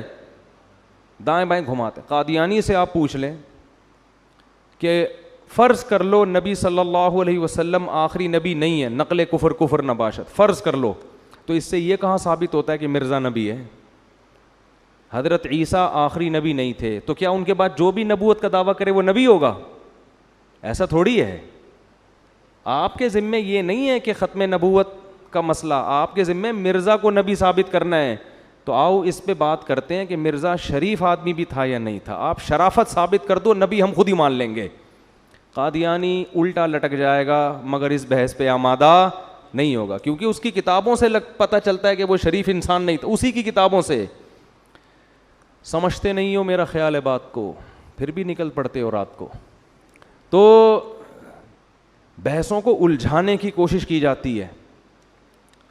تو اللہ تعالیٰ نے, وہ کیا تھا مسئلہ یار, تو سلیمان علیہ السلام چونکہ پاورفل تھے نا, تو یہ نہیں کہ پورا لمبا 6 صفحوں کا لیٹر لکھ رہے ہیں. ایکچولی بات اصل میں یہ ہے کہ دیکھیے میں اللہ کا سچی مچی کا نبی ہوں, اور یہ ہے کہ وہ لمبی, بھائی حاکم سے بات ہو رہی ہے, حاکم کی آنکھوں میں آنکھیں ڈال کے بات کرو گے تو بات سمجھ میں آئے گی. حاکم جیسے ہو تو بات کرو, ورنہ بات کرنے کی ضرورت نہیں ہے. ورنہ عام آدمی کو کیا ضرورت ہے حکمرانوں سے خام خامے پنگا لینے کی. معذرت کے ساتھ ایسے الفاظ میں استعمال کروں, کوئی دوسرا لفظ پنگے کے متبادل ہو تو مجھے بتائیں, اگلے بیان میں وہ یوز کروں گا. پھر میں حاکم سے الجھنے کی بلا وجہ کیا ضرورت ہے, ورنہ اپنی اوقات میں رہو نا. تو سلیمان علیہ السلام کے پاس ایک پاورفل حکومت تھی. تو سلیمان علیہ السلام کا انداز کیا تھا, اللہ تعالی علیہ, مجھ پر سرکشی مت کرنا, مجھ پر سرکشی. کیونکہ بادشاہ کو جب کوئی خط جاتا ہے نا اس قسم کا, تو پہلے تو وہ طیش میں آتا, بھائی اس نے مجھے خط کیسے لکھا ہے, اس نے مجھے, تو انہوں نے پہلے بتا دیا کہ یہ دھمکی والے لہجے میں بات کرنا مجھے بالکل پسند نہیں ہے. ٹھیک ہے نا. جب مسلمانوں کی خلافتیں تھیں نا, تو مسلمانوں کا اسٹائل بھی یہی ہوا کرتا تھا, یہی اسٹائل ہوا کرتا تھا. تو اس لیے قرآن کہہ رہا ہے اپنے آپ کو مضبوط کرو, مضبوط طاقتور بناؤ, اسٹائل چینج کرو. لیکن طاقتور بنائے بغیر اگر اسٹائل چینج کر دیا نا تو لینے کے دینے پڑ جائیں گے. وہی حال ہو جائے گا جو باڈی بلڈر کے گیٹ پر آیا تھا اور کانپتا ہوا واپس چلا گیا. اللہ تعالی علیہ, سرکشی مت کرو, واتونی مسلمین, اور فرمانبردار بن کے چلی آؤ. اس میں انہوں نے اسلام کی دعوت دے دی, کیونکہ اللہ کا لفظ استعمال کیا, الرحمن الرحیم, بڑا مہربان اور نہایت رحم کرنے والا. اس میں بتا دیا ملکہ سبا بڑی ذہین. میں کہہ رہا تھا نا اللہ نے عورتوں کو مردوں سے کم عقل دی ہے, مگر کچھ عورتیں مردوں سے زیادہ ذہین. ایک طرف ہم ملکہ سبا کو لیتے ہیں, ایک طرف فرعون کو لیتے ہیں. ملکہ سبا نے ایک خط پڑھا ہے, اس کی کھوپڑی میں بات آ گئی, اور فرعون کمبخت, موسیٰ علیہ السلام نے خط نہیں بھیجا, موسیٰ علیہ السلام چل کے اس کے محل میں گئے ہیں. قرآن کہہ رہا ہے قولا لہو قولا لینا, اے موسیٰ ان سے نرم بات کرنا, سختی سے بات مت کرنا. دھمکی آمیز لہجہ نہیں ہونا چاہیے, سختی نہیں, نرم بات, شاید اس کو نصیحت ہو جائے. ادھر سلیمان علیہ السلام کا انداز دھمکی آمیز تھا, ٹھیک ہے نا, نرم لہجہ نہیں تھا. دھمکی آمیز, سرکشی مت کرو, انسان بن کے ہے بھائی. مسلم کا معنی فرما بردار, جس کو اردو میں انسان کا بچہ بولتے ہیں. یہ کہتے ہیں نا بندہ, پنجابی میں کہتے ہیں بندے دا پتر, اردو میں کیا کہتے ہیں, انسان کا بچہ. انسان کا بچہ بن کے آ, انسان بن, بندہ کہتے ہیں نا لاہور میں. تو موسیٰ علیہ السلام کا جو انداز بھی نرم, اور اکیلے نہیں گئے بلکہ ہارون علیہ السلام بھی آپ کے ساتھ. 2 بندوں کا اثر زیادہ ہوتا ہے. ادھر سلیمان علیہ السلام خود تو گئے نہیں, خط بھی کسی سفیر کے ذریعے نہیں, پرندہ جھولی میں ڈال کے آ گیا, ٹھیک ہے نا, بس بات پہنچائیے, وہ بھی دھمکی آمیز لہجے میں. کتنا فرق ہے دونوں کی مینٹل اپروچ میں. فرعون کو پھر معجزے دکھائے, جادوگروں سے مقابلہ کروایا. موسیٰ کلیم اللہ کو بچپن سے جانتا تھا کہ یہ جھوٹے نہیں ہیں, یہ شریف انسان ہیں. کتنا کچھ کرنے کے بعد بھی ہزاروں معجزے دکھا دیے کمبخت, پھر بھی سمندر میں راستہ بنتے ہوئے دیکھ لیا کہ بنی اسرائیل اس راستے سے گزر رہے ہیں, یہ معجزہ ہے, یہ تو اللہ ان کی مدد کر رہا ہے. اور پھر بھی اس کی آنکھوں پہ پٹی کہ خود بھی اسی راستے میں گھس رہا ہے. اسے یہ نہیں پتا کہ بھائی یہ تیرے سامنے ان کے لیے بنا ہے, تیرے لیے تھوڑی بنائی ہے. کیا اللہ نے ذہانت دی ملکہ سبا کو. تو ملکہ سبا کی ذہانت دیکھیں, نہ تو فوراً تسلیم ہو گئی, کیونکہ بعض دفعہ خط بھیجنے والا نقل کفر نباشت 2 نمبر بھی تو ہو سکتا ہے نا. بھائی بسوں میں لوگ چڑھتے ہیں نا, پہلے تبلیغ کی بات کرتے ہیں, نماز پڑھیں, زکوٰۃ دیں, پھر اپنا چورن کا ڈبی نکال کے بیچنا شروع کر دیتے ہیں. تو پہلے آدمی سمجھتا ہے ان سے زیادہ نیک دنیا میں کوئی نہیں ہے, پھر پتہ چلتا ہے اصل میں تو یہ چورن بیچنے کا ایک طریقہ تھا. تو 2 نمبر لوگ بھی تو ہوتے ہیں نا. تو ملکہ سبا کو یہ خطرہ تھا کہ کہیں ایسا نہ ہو کہ یہ جو بادشاہ جس نے مجھے اللہ کا نام لے کے مجھے دعوت دی ہے, ایسا نہ ہو کہ لیبل اللہ کا لگ رہا ہو, الرحمن الرحیم کا لگ رہا ہو, لیبل دین اور اسلام کا لگ رہا ہے اور مقصد حکومت کرنا ہو, مقصد لالچ ہو. یہ اور زیادہ ذہین ہونے کی علامت ہے. اگر فوراً رسپانس کرتی اچھا میں آ رہی ہوں, خود اس سے کہتی تم چلو میں پیچھے پیچھے آ رہی ہوں, بس تسلیم, تو یہ بھی بیوقوف ہونے کی علامت. بھائی پہلے تحقیق تو کرو یہ بندہ ٹھیک بھی ہے کہ نہیں ہے. اب ملکہ سبا میں ایک اور ذہانت. ملکہ سبا کے جگہ ہماری کوئی ملکہ ہوتی تو کیا کہتی, استخارہ نکالیں گے ہم بیٹھ کے. کیا کریں گے ہم, استخارہ نکالیں گے. آج بھی ایک صاحب آئے مجھ سے استخارہ نکلوانے کے لیے, تو استخارہ نکالیں گے, یوں آ گیا تو جائیں گے, یوں نہیں آیا تو نہیں جائیں گے. ملکہ سبا جانتی تھی بھائی کھوپڑی میں جو اللہ لوگوں کے دماغوں میں ڈالتا ہے وہ استخاروں میں نہیں نکلتا. استخارہ تو ایک دعا ہے. تو ملکہ سبا نے سارے اپنے مسٹنڈوں کو جمع, مسٹنڈے تو نہیں کہنا چاہیے, جو بھی درباری تھے نا وہ تھے تو مسٹنڈے ہی, سارے بڑے بڑے جو فوج کے آفیسرز تھے اس کے, لیفٹیننٹ کرنل جرنل, سارے جو بھی اس زمانے میں بہت مضبوط پاورفل گورنمنٹ تھی. قرآن کہتا ہے وہ اوتیت من کل شیء, ہر چیز اللہ نے اس کو دی تھی, چھوٹی موٹی حکومت نہیں تھی, بہت پاورفل تھی. تو اس نے اپنے سارے جرنیلوں کو جمع کیا, آرمی کا اجلاس طلب کیا, آ جاؤ بھائی, اور کہنے لگی یا ایھا الملا, اے میرے, ملا کہتے ہیں جو اپر لیول کے لوگ ہوتے ہیں نا, جو گورنمنٹ میں بہت اونچی اونچی پوسٹوں پر ہوتے ہیں, ان سے ان کو بٹھا کے کہنے لگی انی القی الی کتاب کریم, میرے پاس ایک لیٹر آیا ہے خاندانی. مضمون سے اندازہ لگا لیا کہ بھیجنے والا بھی کیا ہے, چھوٹا موٹا آدمی. اگر چھوٹا موٹا ہوتا نا تو 6 صفحوں کا خط لکھا ہوتا اس نے, ایکچولی زیادہ ہوتا اس میں, زیادہ ہوتا ٹھیک ہے نا, اور پھر پھول وول بنائے ہوئے ہوتے, 2 گلاب کے پھول بھی خط کے اندر ڈالے ہوئے ہوتے. تو کیسے اس نے, ذہین کتنی تھی اندازہ لگاؤ. انی القی الی کتاب کریم, کریم کہتے ہیں عزت دار, میرے پاس ایک خط آیا ہے, خط سے لگ رہا ہے کہ یہ معمولی خط نہیں ہے, مختصر ٹو دا پوائنٹ, اور دھمکی بھی اور دعوت بھی. یہ خط تو اس قابل نہیں ہے کہ اس کو پھاڑ کے پھینک دیا جائے, اس پہ ایک اجلاس ہونا چاہیے, اس پہ ایک اجلاس ہونا چاہیے. اور اس پھر کہنے لگی خط یہ ہے, بڑا وہ ترجمہ ہوتا ہوگا اس زمانے میں, ٹرانسلیشن کا انتظام ہوتا ہوگا اگر زبان الگ الگ ہے تو. قرآن تو واقعے کو شارٹ کر کے سناتا ہے نا. اور کہنے لگی انی القی الی کتاب کریم انہ من سلیمان و انہ بسم اللہ الرحمن الرحیم اللہ تعالی علی واتونی مسلمین. پورا خط پڑھ کے سنایا اور کہنے لگی یا ایھا الملأ افتونی فی امری, اے میرے ساتھ اٹھنے بیٹھنے والے لوگوں مجھے میرے معاملے میں مشورہ دو. یہ بھی ملکہ سبا کے خاندانی ہونے کی دلیل. مشورے سے فائدہ کیا ہوگا کہ اس کے تمام پہلو سامنے آ جائیں گے, پازیٹیو بھی, جو بھی ہم نے کرنا ہے ان میں ہر چیز کو ہم مشورے میں ڈسکس کریں گے اور اس کے ہر پہلو پہ غور کریں گے, پازیٹیو بھی اور نیگیٹو بھی. تو اس کے بعد ایک رائے قائم کرنا ہمارے لیے آسان. یہ اس کی دوسری دلیل ہے ملکہ سبا کے خاندانی ہونے کی. پھر کہنے لگی ما کنت قاطعۃ امرا حتی تشہدون, جب تک تمہاری رائے سامنے نہ آ جائے اس وقت تک میں کوئی یقینی فیصلہ نہیں کروں گی. یہ تیسری دلیل ہے کیا ہونے کی, قاطعۃ امرا کا مطلب میں اپنی رائے تو پیش کروں گی لیکن فیصلہ میں اس وقت کروں گی جب تمہاری رائے بھی سامنے آ جائے. تو ابھی جو میں رائے پیش کروں گی وہ میرا فیصلہ نہیں ہے, وہ رائے ہے, اور تمہاری رائے آنے کے بعد جو میں رائے دوں گی وہ رائے نہیں ہوگی بلکہ وہ آرڈر ہوگا.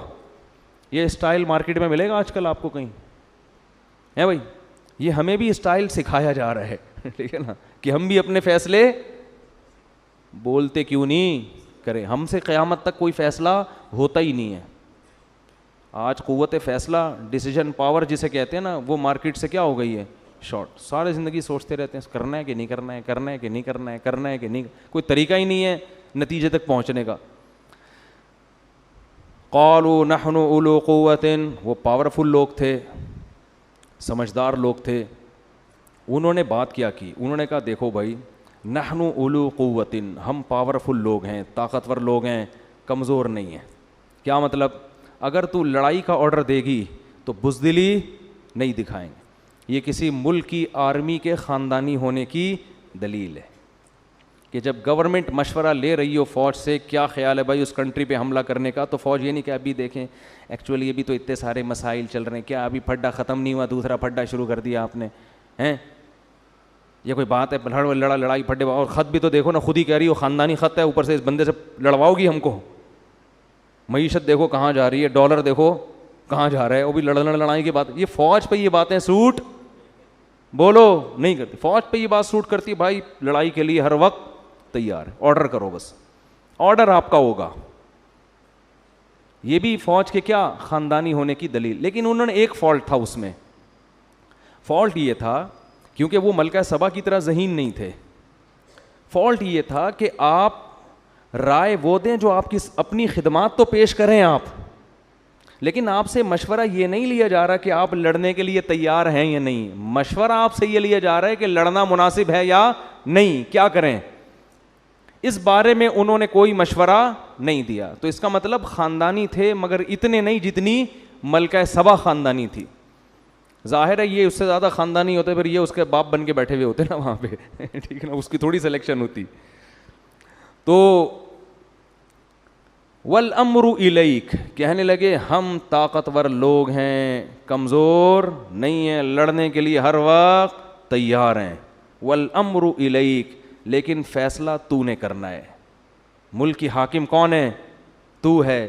فانظری ماذا تأمرین, تو بتا تیرا کیا حکم ہے. ملکہ سبا بہت ذہین تھی, اگر وہ یہ کہہ دیتی کہ نہیں بھائی ابھی میرا لڑنے کا پروگرام نہیں ہے, اس میں دو نقصان تھے. ایک یہ کہ آرمی کہتی کہ بھائی اس نے فیصلہ جلد بازی میں کیا ہے, اس کو چاہیے کہ دوسرا پہلو بھی ہمارے سامنے, لڑنے کے فضائل بھی اور نہ لڑنے کے بھی ہمارے سامنے رکھے. دوسرا نقصان اس میں یہ ہوتا, یعنی پہلا تو یہ ہوتا کہ اس نے فیصلہ جلد بازی میں کیا ہے, دوسرا یہ ہوتا کہ یہ بزدل ہے, ہماری گورنمنٹ اپنے آپ کو بچانے کے چکر میں دوسروں کی دھمکیوں کو پی رہی ہے. تو یہ دونوں چیزیں امیج غلط جاتے. تو ملکہ سبا نے دونوں پہلو سامنے رکھے. اس نے کہا دیکھو بات یہ ہے کہ نہ تو میں لڑائی سے بھاگنے والی ہوں, نہ میں اس کی قائل ہوں کہ ہر صورت میں لڑیں. ہم دیکھتے ہیں کہ لڑنا اگر ہمارے لیے فائدہ مند ہے تو لڑیں گے, نہیں لڑنا فائدہ مند تو نہیں لڑیں گے. اب لڑنا فائدہ مند کب ہے, نہیں لڑنا فائدہ مند کب ہے. اگر طاقت کا مقابلہ طاقت سے ہو رہا ہے تو لڑیں گے, لیکن اگر یہ ویژنری آدمی ہے, اس کی دعوت صحیح ہے, یہ پیسے کے لیے حکومت کے لیے نہیں لڑ رہا, یہ خدا کے دین کو غالب کرنے کے لیے ایک اس کا نظریہ ہے, ایک تھیوری ہے, ایک نظریہ ہے, اس کے لیے لڑ رہا ہے, تو پھر ہم اس سے مقابلہ نہیں کر سکتے. کیونکہ اگر ہم نے اس سے مقابلہ کیا, فتح ہو گئی تو بلے بلے, شکست ہو گئی تو پھر یہ ایسی واٹ لگا کے رکھے گا نا ہماری, اور ایسا ستیہ ناس کرے گا کہ سوچ لو کہ عزت دار لوگ ذلیل ہو جائیں گے. تو یہ دوسرا آپشن بھی سوچ لو, کیسی خاندانی در خاندانی ہے کہ نہیں ہے. تو کیا کہنے لگی, ان الملوک اذا دخلوا قریۃ افسدوها, دیکھو تم نے تو بات کر دی ہم لڑنے کے لیے تیار ہیں, لیکن بادشاہ لوگ جب لڑتے ہیں تو شکست میں کے ساتھ فتح کا خطرہ بھی ہوتا ہے, اور اگر ان کو فتح ہو گئی افسدوها, ملک کا بیڑا غرق کر دیں گے. وجعلوا اعزۃ اہلها اذلۃ, اور بادشاہوں کی عادت ہے ملک فتح کرنے کے بعد عزت دار لوگوں کو ذلیل بنا دیتے ہیں. میں بھی باندی بن سکتی ہوں, لونڈی بن سکتی ہوں, تم بھی سارے کیا بن جاؤ گے, قیدی بنو گے, غلام بنو گے. وَكَذَلِكَ يَفْعَلُونَ, یہ بھی کریں گے ایسا. لہذا ہم یہ تحقیق کرتے کہ یہ اہل حق ہیں یہ اہل باطل. تو اب آپ مجھے بتاؤ کہ جو آدمی خامخواہ میں دھمکیاں دے رہا ہو, اس کے پیچھے کوئی ویژن نہ ہو, تو اس سے اس کا دنیاوی مفاد کے علاوہ کوئی مقصد ہوگا؟ ہے بھائی, خامخواہ میں ایک آدمی کسی کو تنگ کر رہا ہے, اس کا مطلب بھائی آپ اس کے وسائل پہ قبضہ کرنا چاہتے ہیں. ایک ملک جب دوسرے ملک پہ بلا وجہ حملہ کر رہا ہے, اس کا مطلب اس کے وسائل کس کے کنٹرول میں لانا چاہ رہا ہے, اپنے. اسلام کی لڑائی اس مقصد کے لیے نہیں ہوتی. تو اس نے یہ کہا انی مرسلۃ الیہم بہدیۃ فناظرۃ بما یرجع المرسلون, میں اس کے پاس ہدیے تحفے تحائف بھیجتی ہوں بڑے خاندانی اور قیمتی قسم کے. گورنمنٹ کے پاس جو گفٹ ہوں گے وہ چھوٹے موٹے نہیں ہوں گے. اگر یہ شخص دنیا پرست ہے, اس کے دل میں حکومت کی لالچ ہے, یہ نذرانے دیکھ کرنا یہ اپنے ویژن اور نظریے سے پیچھے ہٹ جائے گا, اس کی دعوت میں لچک پیدا ہو جائے گی. پھر اگر دھمکی دی تو ہم لڑیں گے اس سے, اور اگر دھمکی نہیں بھی دی تو بھی لڑیں گے, کیونکہ یہ اس کی علامت ہے کہ یہ خام خام حکومت کا نشہ ہے. تو ملکہ سبا نے نا اس زمانے کے اربوں کھربوں کے حساب سے ہیرے جواہرات جو بھی قیمتی بہت خاندانی قسم کے تحفے تھے قاصدین کو دیے, اور بولے جاؤ سلیمان کو دے کر آ جاؤ. حضرت سلیمان کے پاس جب وہ تحفے آئے ہیں, فلما جاء سلیمان, جب وہ تحفے سلیمان علیہ السلام کے پاس آئے, قال اتمدوننی بمال, انہوں نے فرمایا کہ چند ٹکے کے لوگ, تم لوگ میری پیسوں سے مدد کرنا چاہ رہے ہو, ہیں بھائی میری دعوت کا تم نے یہ مطلب لیا ہے, چند ٹکے تو میں اپنی طرف سے لگا رہا ہوں, یعنی اتمدوننی بمال, تم پیسوں سے میری مدد کر رہے ہو, تم یہ سمجھ رہے ہو کہ اتنے ڈالر ہم تمہارے لیے مدد کے لیے بھیجیں گے تو تم چپ ہو جاؤ گے. اتمدوننی بمال, پیسوں کے ذریعے میرا منہ مجھے چپ کرانا چاہ رہے ہو. فما آتانی اللہ خیر مما آتاکم, اللہ نے مجھے جو وسائل دیے ہیں نا وہ تم سے کروڑہ گنا زیادہ دیے ہیں. ارجع الیہم, پتلی گلی سے نکل, پتلی گلی سے واپس, قاصد کو کہہ رہے ہیں پلٹ جا واپس, اور ملکہ سبا کو جا کے بول کہ اب دوسرا خط نہیں آئے گا, ہدہد کے اور بہت سارے کام ہیں ہمارے پاس. ہدہد اس کام کے لیے فارغ نہیں بیٹھا ہوا کہ خط و کتابت ہی کرتا رہے. فَلَنَأْتِيَنَّهُمْ بِجُنُودٍ لَّا قِبَلَ لَهُمْ بِهَا, اب اس کو بول اب خط نہیں آئے گا, اب فوج آئے گی. جیسے خادم حسین رضوی نے کہا تھا نا, غوری آیا, ٹھیک, وہ تو کچھ زیادہ ہی ہو گئی تھی, لیکن قرضہ معاف کروانے کا ایک بہترین طریقہ تھا, بٹن دباؤ غوری آیا. خیر, فَلَنَأْتِيَنَّهُمْ بِجُنُودٍ لَّا قِبَلَ لَهُمْ بِهَا.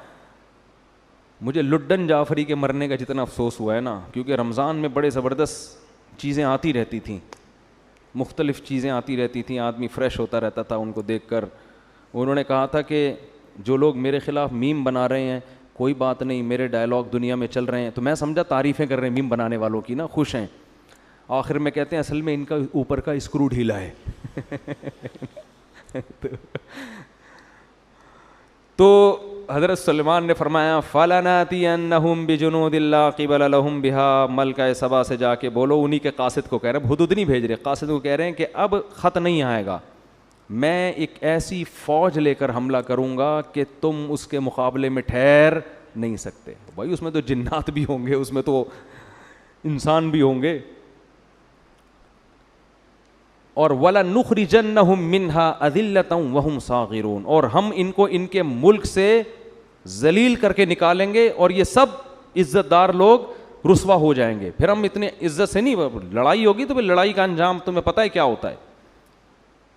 تو جب وہ دھمکی پہنچی ہے نا, ملکہ سبا نے دوبارہ مشورہ کیا, انہوں نے بولا بھائی یہ بندہ لالچی نہیں ہے, چلو مذاکرات کے لیے چلتے ہیں سلیمان کے پاس. بات کیا ہے بھائی, یہ نہیں کہ جنگ کے لیے چلتے ہیں, بلایا جا کے بات چیت کرتے ہیں, کیا مسئلہ ہے بھائی, ٹھیک ہے نا.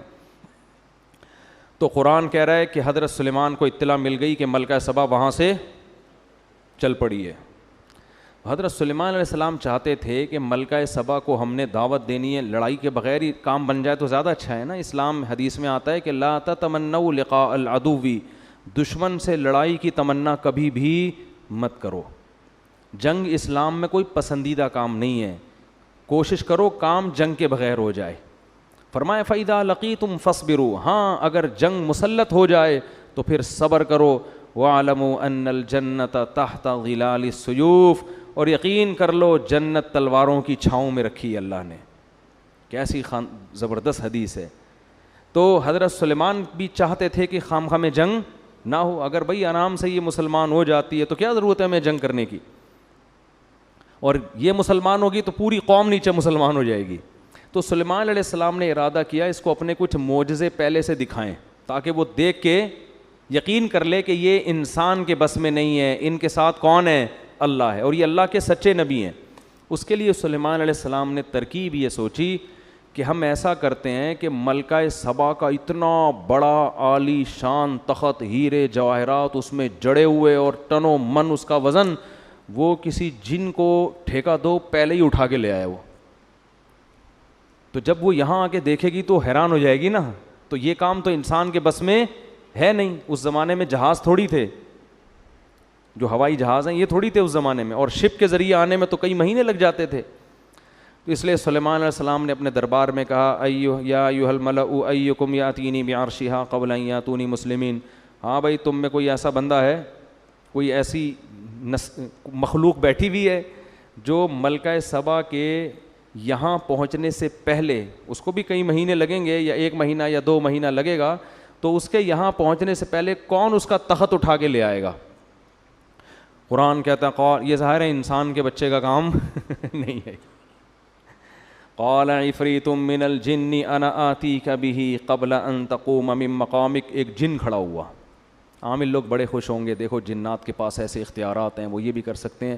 جن کے پاس ایسے اختیارات ہوتے ہیں, لیکن جن آپ کے اختیار میں ہوں ایسی کوئی رپورٹ ہمارے پاس نہیں ہے. جن تو بہت کچھ کر سکتا ہے, مگر وہ آپ کے مشورے پہ کرے گا ایسا نہیں ہے. اگر کر رہا ہوتا نا تو آپ کی خستہ حالت. میں کہتا ہوں ان عاملوں سے جو کہتے ہیں کہ ہم سنگ دل محبوب کو قدموں میں لا سکتے ہیں, اس کو بولو پٹھان ہوٹل سے تو 2 پراٹھے لا کے دکھا دے جن کے ذریعے. سنگ دل محبوب کہاں سے لائے گا قدموں میں؟ تو جن تو طاقتور ہوتا ہے مگر وہ انسانوں کے کنٹرول میں نہیں ہوتا. تو وہ صرف سلیمان علیہ السلام کے کنٹرول میں تھے. تو جن نے کہا میں, آپ اس کی بات کر رہے ہیں کہ وہ یہاں پہنچے گی پھر تخت آئے گا؟ ارے آپ کی مجلس برخاست ہونے سے پہلے تخت آپ کے سامنے. قرآن کہتا ہے قال الذی عندہ علم من الکتاب. ایک بزرگ بیٹھے ہوئے تھے سلیمان علیہ السلام کی محفل میں. وہ پیغمبر نہیں تھے, امتی تھے. ان کے پاس کتاب یعنی زبور کا علم تھا. اس سے پتہ چلتا ہے بھائی اللہ کی کتاب کا علم بھی کتنی بڑی فضیلت ہے. اللہ فضیلت میں بیان کر رہا ہے جن کے پاس اللہ کی کتاب کا علم. اس لیے قرآن کو سمجھ کے سیکھو. قرآن کا علم ہونا یہ اللہ کی بہت بڑی نعمت ہے. تو وہ نیک تھے. تو انہوں نے کہا سلیمان علیہ السلام سے انا آتیک بہ قبل ان یرتد الیک طرفک. حضرت یہ جن کہہ رہا ہے کہ مجلس برخاست ہونے سے پہلے میں آپ کی پلک جھپکنے سے پہلے حاضر کروں گا. یہ کہا اور تخت سامنے حاضر. نہیں آ رہی بات سمجھ. یہ واقعہ اگر صرف فضائل اعمال میں لکھا ہوتا تو فضائل اعمال کے پہ جو کفر اور شرک کے فتوے لگے ہوئے ہیں ان فتووں میں ایک اور اضافہ ہو جاتا کہ دیکھو انسان کے بس میں تو یہ ہے نہیں, یہ تو شرک پھیلا رہے ہیں. تو یہ واقعہ قرآن میں لکھا ہے. اس سے پتہ چلتا ہے کہ اللہ تعالیٰ بعض مرتبہ کسی بزرگ کے ہاتھ پہ کوئی ایسا محیر العقول کام کر دیتے ہیں جو اسباب کی دنیا میں ممکن نہیں ہوتا. اس کو کرامت کہتے ہیں. یہی کام اگر نبی سے ہو تو اس کو معجزہ کہتے ہیں, بزرگوں سے ہو تو اس کو کیا کہا جاتا ہے؟ کرامت. اور یہ کچھ بھی ہو سکتا ہے. اس میں ہمارا عقیدہ یہ ہے کہ یہ ہاتھ بزرگ کا استعمال ہوتا ہے, کام بزرگ نہیں کر رہے ہوتے. اللہ نے بزرگوں کو ایسے اختیارات نہیں دیے, نہ پیغمبروں کو دیے نہ بزرگوں کو دیے ہیں. پیغمبر کا معجزہ بھی اللہ کی طرف سے ہوتا ہے, پیغمبر کا دخل نہیں ہوتا اس میں. مردوں کو حضرت عیسیٰ زندہ کرتے تھے تو حضرت عیسیٰ نہیں کرتے تھے, بلکہ کون کرتا تھا؟ اللہ کرتے تھے. حضرت عیسیٰ تو صرف کہتے تھے. تو اللہ نے ان بزرگ کے ہاتھ پہ کرامت ظاہر کی. تو اسی طرح فضائل اعمال میں جو درجنوں واقعات لکھے ہیں ان بزرگ نے یہ کر دیا, ان بزرگ, یہ کرامت کے واقعات ہیں. ان کو شرک کہنا اس لیے درست نہیں ہے کہ ان میں ان بزرگ کی طرف مجازی نسبت ہے. حقیقت کون کر رہا ہے؟ اللہ. ہاں, کرامت کا واقعہ اگر مستند کتاب میں لکھا ہو یا مستند ذریعے سے پہنچے تو اس کو مانو.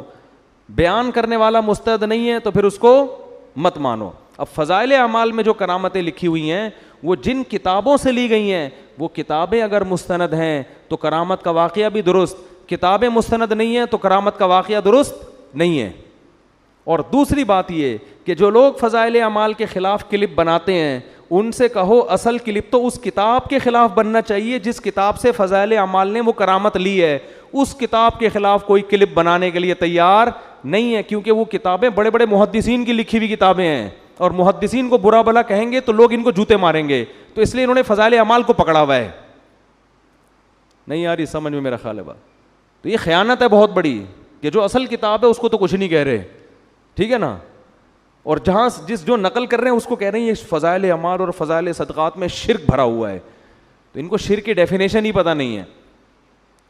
تو ان بزرگ نے کیا کہا. اب یہاں ایک اور لوگ سوال کرتے ہیں کہ یہ کرامت تو صحابہ کے ہاتھ پہ ظاہر نہیں ہوئی جو فضائل اعمال میں لکھی ہوئی ہیں, یہ تو نبی کے ہاتھ پہ یہ معجزہ نہیں ہوا, تو بزرگ کے ہاتھ پہ کیسے ہو گیا؟ اس کا مطلب بزرگ صحابہ سے بھی افضل ہیں.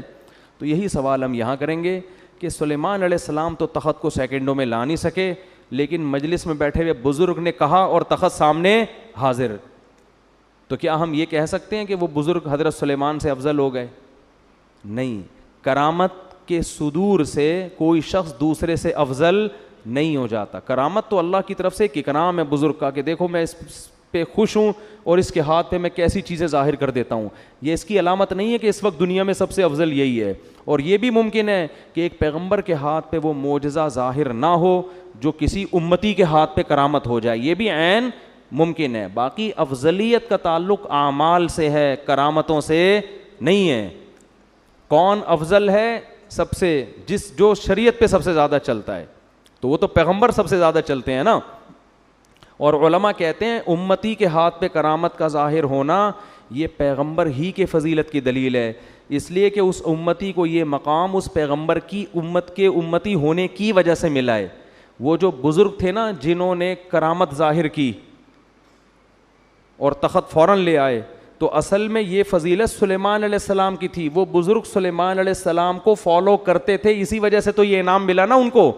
اسی وجہ سے حضرت سلیمان اس بزرگ کا شکریہ نہیں ادا کر رہے, بلکہ جیسے ہی تخت حاضر ہوا ہے تو کہہ رہے ہادہ من فضل ربی, یہ میرے رب کا مجھ پر فضل ہے.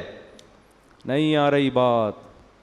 کیا مطلب؟ گویا یہ میرا معجزہ ہے کہ میرے امتیوں کے ہاتھ پہ ایسا کچھ ہو رہا ہے, تو یہ ان کا نہیں, یہ کس کا کمال ہے؟ یہ کمال اللہ نے مجھے دیا ہے کہ مجھے فالو کرنے کی وجہ سے ان کو ایسے انعامات ملے ہیں. تو فضائل اعمال اور صدقات میں جو بزرگوں کی کرامتیں لکھی ہوئی ہیں وہ محمد صلی اللہ علیہ وسلم کی فضیلت کی دلیل ہیں کہ اللہ نے سید الانبیاء کو اتنا اونچا مقام دیا کہ سید الانبیاء کو فالو کرنے والوں کے ہاتھ پہ اللہ نے ایسی ایسی کرامتیں ظاہر کی ہیں. تو اس سے پیغمبر کا مقام کم نہیں ہو رہا, بلکہ پیغمبر کا مقام اونچا ہو رہا ہے کہ ان کی امتیوں میں پچھلی امتوں سے بھی زیادہ بڑی بڑی کرامتیں صادر ہوئی ہیں. نہیں آ رہی میرا خیال ہے بات سمجھ میں؟ تو سلیمان علیہ السلام نے کیا کیا؟ وہ ان بزرگ نے کہا کہ میں آپ کی پلک جھپکنے سے پہلے کیا لے آؤں گا؟ تخت سامنے. یہ کہا اور تخت سامنے, کیونکہ پلک تو جھپکنے میں تو سیکنڈ لگتے ہیں. اب جیسے ہی حضرت سلیمان نے دیکھا اڑے یہ تو تخت یہیں آ گیا فوراً, تو فرمانے لگے ھذا من فضل ربی, یہ میرے رب کا کیا ہے؟ فضل ہے, مجھ پر فضل ہے. لیبلونی ااشکر ام اکفر, اللہ مجھے آزمانا چاہتا ہے کہ میں اس کا شکر گزار بنتا ہوں یا ناشکرا. میں نے اس دن بیان میں کہا تھا نا کہ پیغمبر جب بھی کوئی نعمت دیکھتے ہیں تو شو نہیں مارتے, اتراتے نہیں ہیں اور بڑی بڑی باتیں نہیں کرتے, بلکہ کس کی طرف نسبت کرتے ہیں؟ اللہ کی طرف. شکر بھی ادا کرتے ہیں اور استحضار بھی کرتے ہیں کہ مجھے آزمایا جا رہا ہے, ایسا نہ ہو میں اس میں پڑھ کے اللہ کو بھول جاؤں. ہمارے ہاتھ پر کوئی ایسی کرامت ظاہر ہو نا, کوئی انڈا ہی اٹھا کے ہم لے آئیں کہیں سے, پٹھان ہوٹل کا پراٹھا لے آئیں, چلو فرض کرو اٹھا کے لے آئیں اگر ہم, تو 6 مہینے شو مارنے میں لگیں گے کہ نہیں لگیں گے؟ دیکھا اس دن میں نے سنگ دل محبوب قدموں میں لایا تھا کہ نہیں لایا تھا؟ لایا تھا کہ نہیں لایا تھا؟ دیکھا اس دن میں نے خواب سنایا تھا, اگلے دن سچا نکلا کہ نہیں نکلا؟ 6 مہینے کس میں لگیں گے؟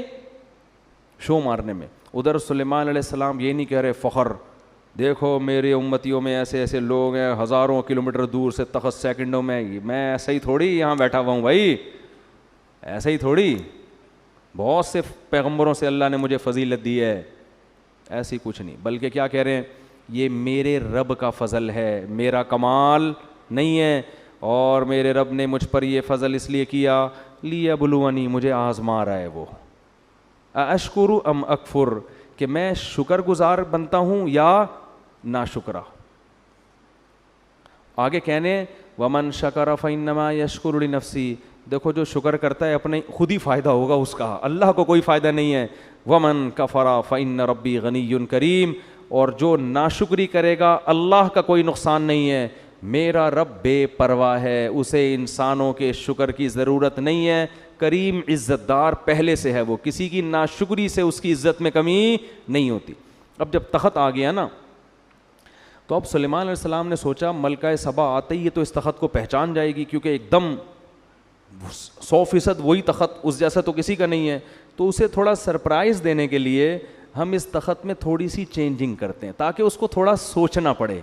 جب انسان کنفیوز ہونے کے بعد کسی حقیقت پر مطلع ہوتا ہے تو اس پر اثر زیادہ ہوتا ہے. سمجھ میں نہیں آ رہی بات؟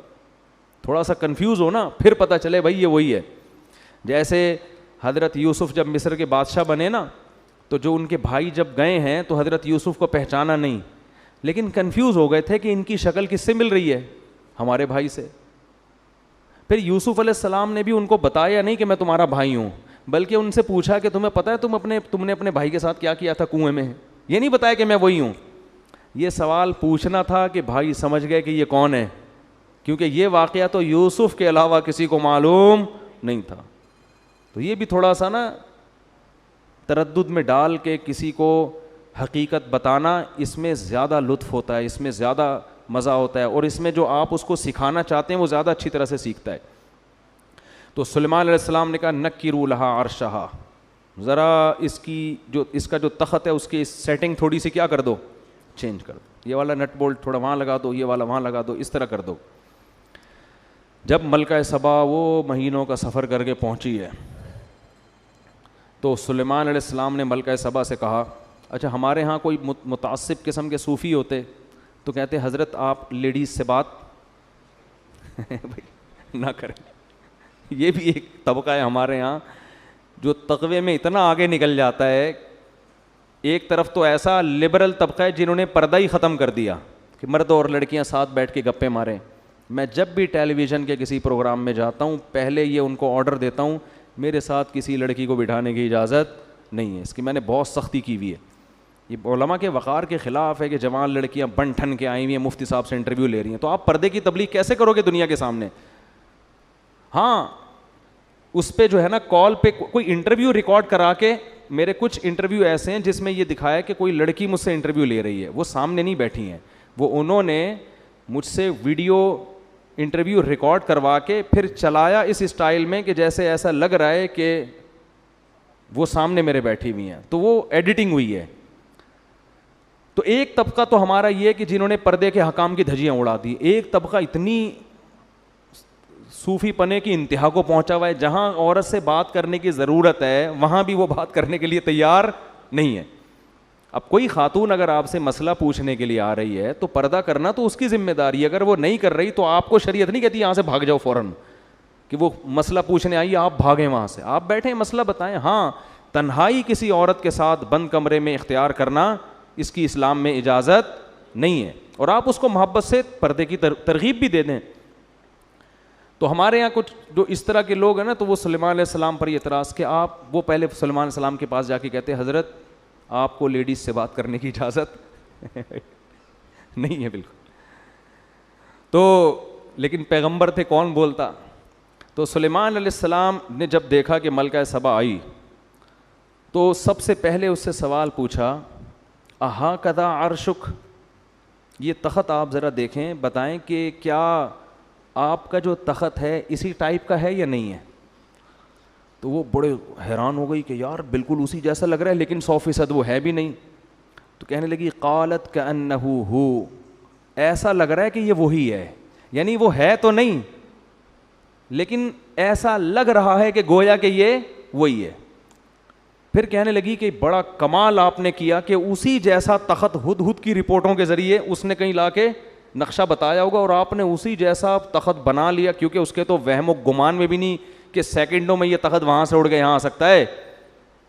لہذا وہ کہہ رہی ہے کہ کمال ہے بھائی, اسی جیسا تخت آپ نے کیسے بنا لیا. وَأُوتِينَا الْعِلْمَ مِنْ قَبْلِهَا وَكُنَّا مُسْلِمِينَ, ہمیں پتہ تھا کہ آپ کو اللہ نے جو ٹیکنالوجی دی ہے اور وسائل دیے ہیں اس کا ہمیں اندازہ تھا, لیکن ایسا اندازہ کہ ایسا خاندانی تخت بنا لو گے یہ کھوپڑی میں نہیں آتا, اور ہم پہلے سے مان چکے ہیں آپ کی صلاحیتوں کو, مسلمین مان چکے ہیں. یہ تو اس کے تصور میں ہی نہیں کہ یہ وہی ہے. قیل لها ادخل الصرح, حضرت سلیمان علیہ السلام نے فرمایا کہ اب اس محل میں آپ داخل ہو جاؤ. تو محل کا فرش حضرت سلیمان نے ایسا خاندانی بنایا تھا نا, ایسی ٹیکنالوجی استعمال ہوئی تھی کہ وہ فرش دیکھنے میں پانی لگتا تھا کہ پانی ہے جو جس میں لہریں بن رہی ہیں, اتنا شیشے کا چمکدار. تو وہ جو ہے نا اس نے کیا کیا, فلما رأتہ حسبتہ لجۃ.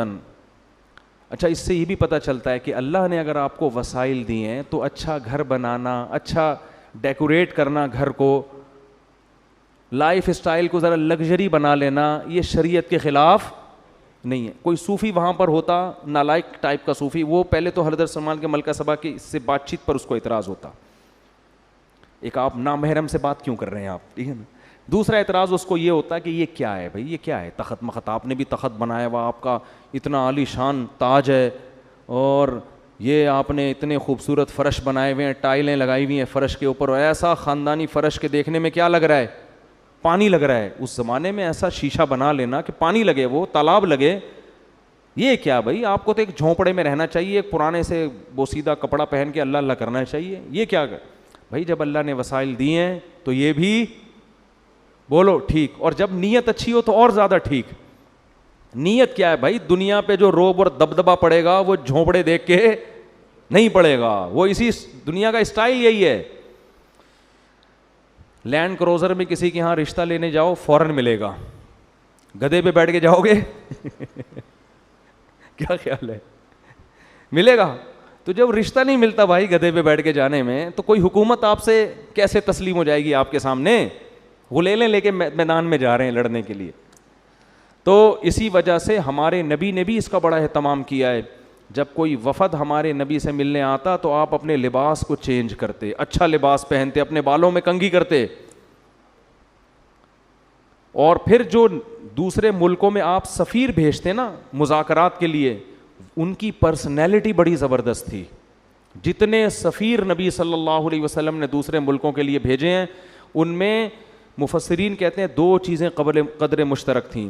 ایک ان کی پرسنالٹی, خوبصورت بہت تھے, قداور تھے. دوسرا بلاغت بہت تھی, بات کرنا جانتے تھے, آواز اچھی تھی, بات بہت اچھی, کیونکہ اس سے بڑا اچھا میسج جاتا ہے. اب کسی ایسے آدمی کو بھیج دیا جو ہکلا رہا ہے وہاں جا کے, ہے بھائی, یا اس کی پرسنالٹی نہیں ہے, تو اس سے امیج اچھا نہیں پڑتا. یہ جو تھے رضی اللہ عنہ, یہ بھی سفیر تھے دوسرے ملکوں میں, یہ اتنی پرسنالٹی, اتنے خوبصورت تھے کہ حضرت عمر نے اپنے دور خلافت میں ان پر مدینہ آنے پر پابندی لگا دی, اور کہا اگر مدینہ آئیں تو چہرہ ڈھانپ کے آئیں, کیونکہ بہت سی عورتوں کو ان کو دیکھ کے فتنہ ہونے لگا تھا. یعنی مدینہ آتے نا تو جن عورت کی ان پہ نظر پڑتی اس کے بارے میں خطرہ ہوتا کہ یہ کوئی ان پہ فریفتہ نہ ہو جائے, عاشق نہ ہو جائے. ایسی خوبصورت پرسنالٹی نبی نے روم اور کسرا کے بادشاہوں کے لیے رکھی ہوئی تھی, ان کے پاس بھیجتے تھے. تو جب محل میں داخل ہوتے ہوں گے اور نبی کا پیغام پہنچاتے ہوں گے تو وہ غور سے سنتا ہوگا کہ نہیں سنتا ہوگا. تو دنیا اسباب کا ہے نا. ہاں دوسری طرف حضرت بلال بھی ہیں. حضرت بلال کو آپ صلی اللہ علیہ وسلم نے سفیر نہیں بنایا لیکن مؤذن بنایا. ان کو بتایا کہ تمہارے قدموں کی آہٹ کہاں سنتا ہوں میں, جنت میں. تو شکل کی وجہ سے آخرت میں کوئی وہ نہیں ہوگا, لیکن دنیا کا اصول یہ ہے کہ دنیا میں یہ چیزیں ویلیو رکھتی ہیں, اور نبی نے بھی ان چیزوں کا خیال کیا ہے. دیکھو ہمارے یہاں آرمی میں اصول کیا ہے کہ ISSB کلیئر کرنے میں بندے کی پرسنالٹی بھی دیکھی جاتی ہے. یہ انگریز کا بنایا ہوا قانون ہے جو بڑا ٹھیک قانون ہے کہ بھائی جو آفیسر ہوگا نا اس کا کم از کم اتنا قد ہونا چاہیے.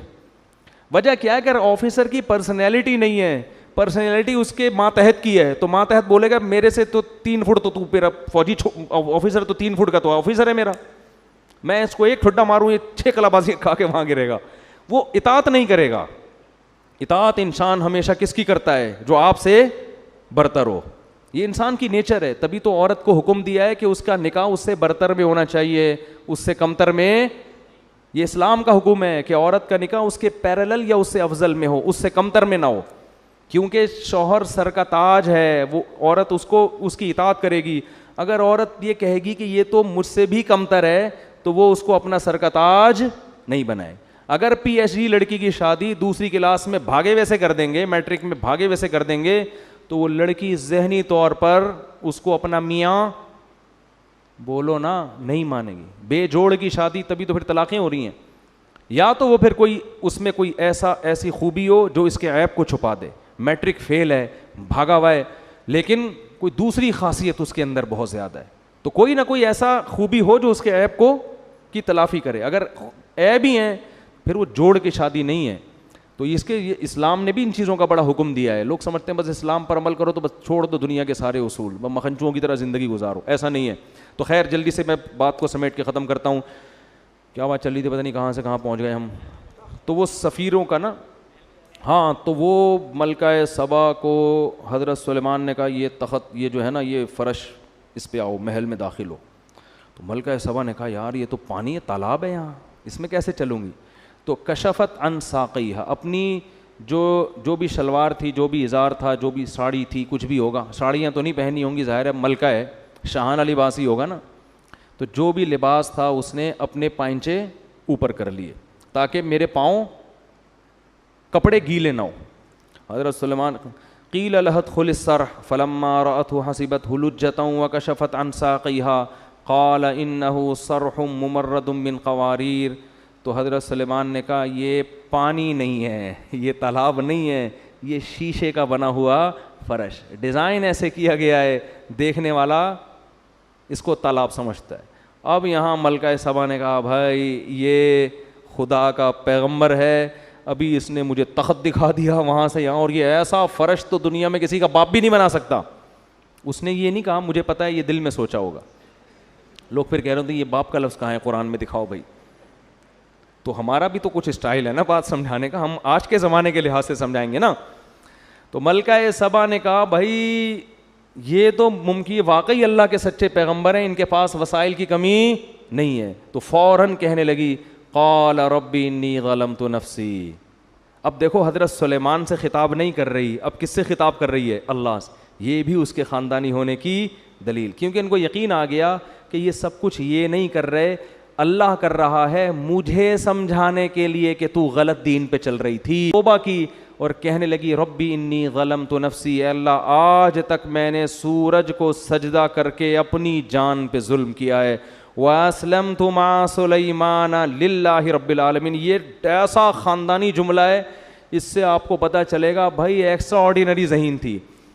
اب یہ نہیں کہہ رہی کہ اللہ میں تجھ پر ایمان لے آئی, یہ بھی نہیں کہہ رہی کہ اللہ میں نے سلیمان کو نبی مان لیا. اگر یہ کہتی کہ میں نے سلیمان کے ہاتھ پہ بیعت کر لی, سلیمان کو مان لیا, تو سوال پیدا ہوتا ہے یہ سارے کام کا حکم کون دے رہا ہے؟ سلیمان تو ایک ذریعہ ہیں. اصل تو آپ کو توحید کی دعوت دی جا رہی ہے, اللہ کی بندی بنو. تو اسلام اللہ کے لیے لانا ہے, سلیمان کے لیے نہیں لانا. لیکن اگر سلیمان علیہ السلام کا ذکر بالکل ہی شارٹ ہو جاتا تو یہ ناشکری بھی ہے کہ جو ذریعہ بن رہا ہے ہدایت کا, اس کو اس موقع پر اپنے کلام سے بالکل کیا کر دیا, خارج. تو دونوں چیزوں کی رعایت کر کے اس نے اپنے خاندانی ہونے کا ثبوت دیا اور کہنے لگی ربی انی ظلمت نفسی, اے اللہ میں نے اپنی جان پہ ظلم کیا.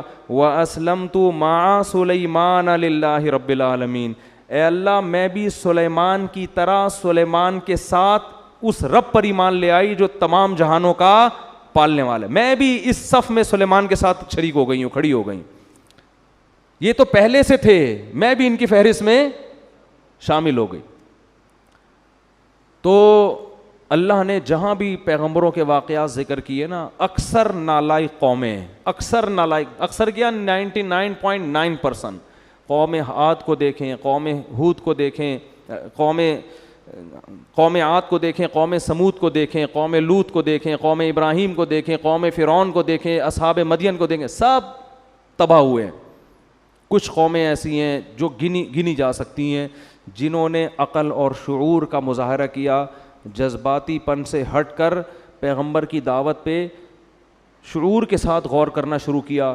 اللہ نے ان کو ہدایت بھی دی, اللہ نے ان کو عزت بھی دی, اور قیامت تک کے لیے اللہ نے ان کا تذکرہ قرآن میں لکھ دیا. ملکہ سبا کتنی خوش ہوتی ہوگی, اس کے تو تصور میں بھی نہیں ہوگا کہ کل ایک قرآن نازل ہوگا, اللہ کی آخری کتاب, جس میں اللہ میرا تذکرہ کریں گے اتنے اہتمام کے ساتھ.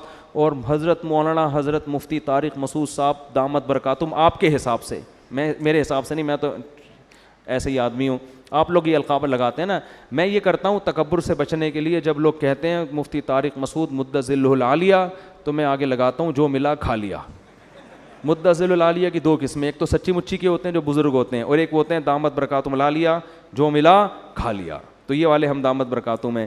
تو اس کو تصور میں بھی نہیں ہوگا کہ کل محمد صلی اللہ علیہ وسلم پہ اللہ کلام نازل کرے گا اور اللہ میری حکومت کا اور میرے اسلام لانے کا تذکرہ کرے گا. اللہ کو اس کا یہ عمل اتنا پسند ہے, اس کی کھوپڑی کیونکہ صحیح استعمال کی ہے, جذباتیت کا شکار نہیں.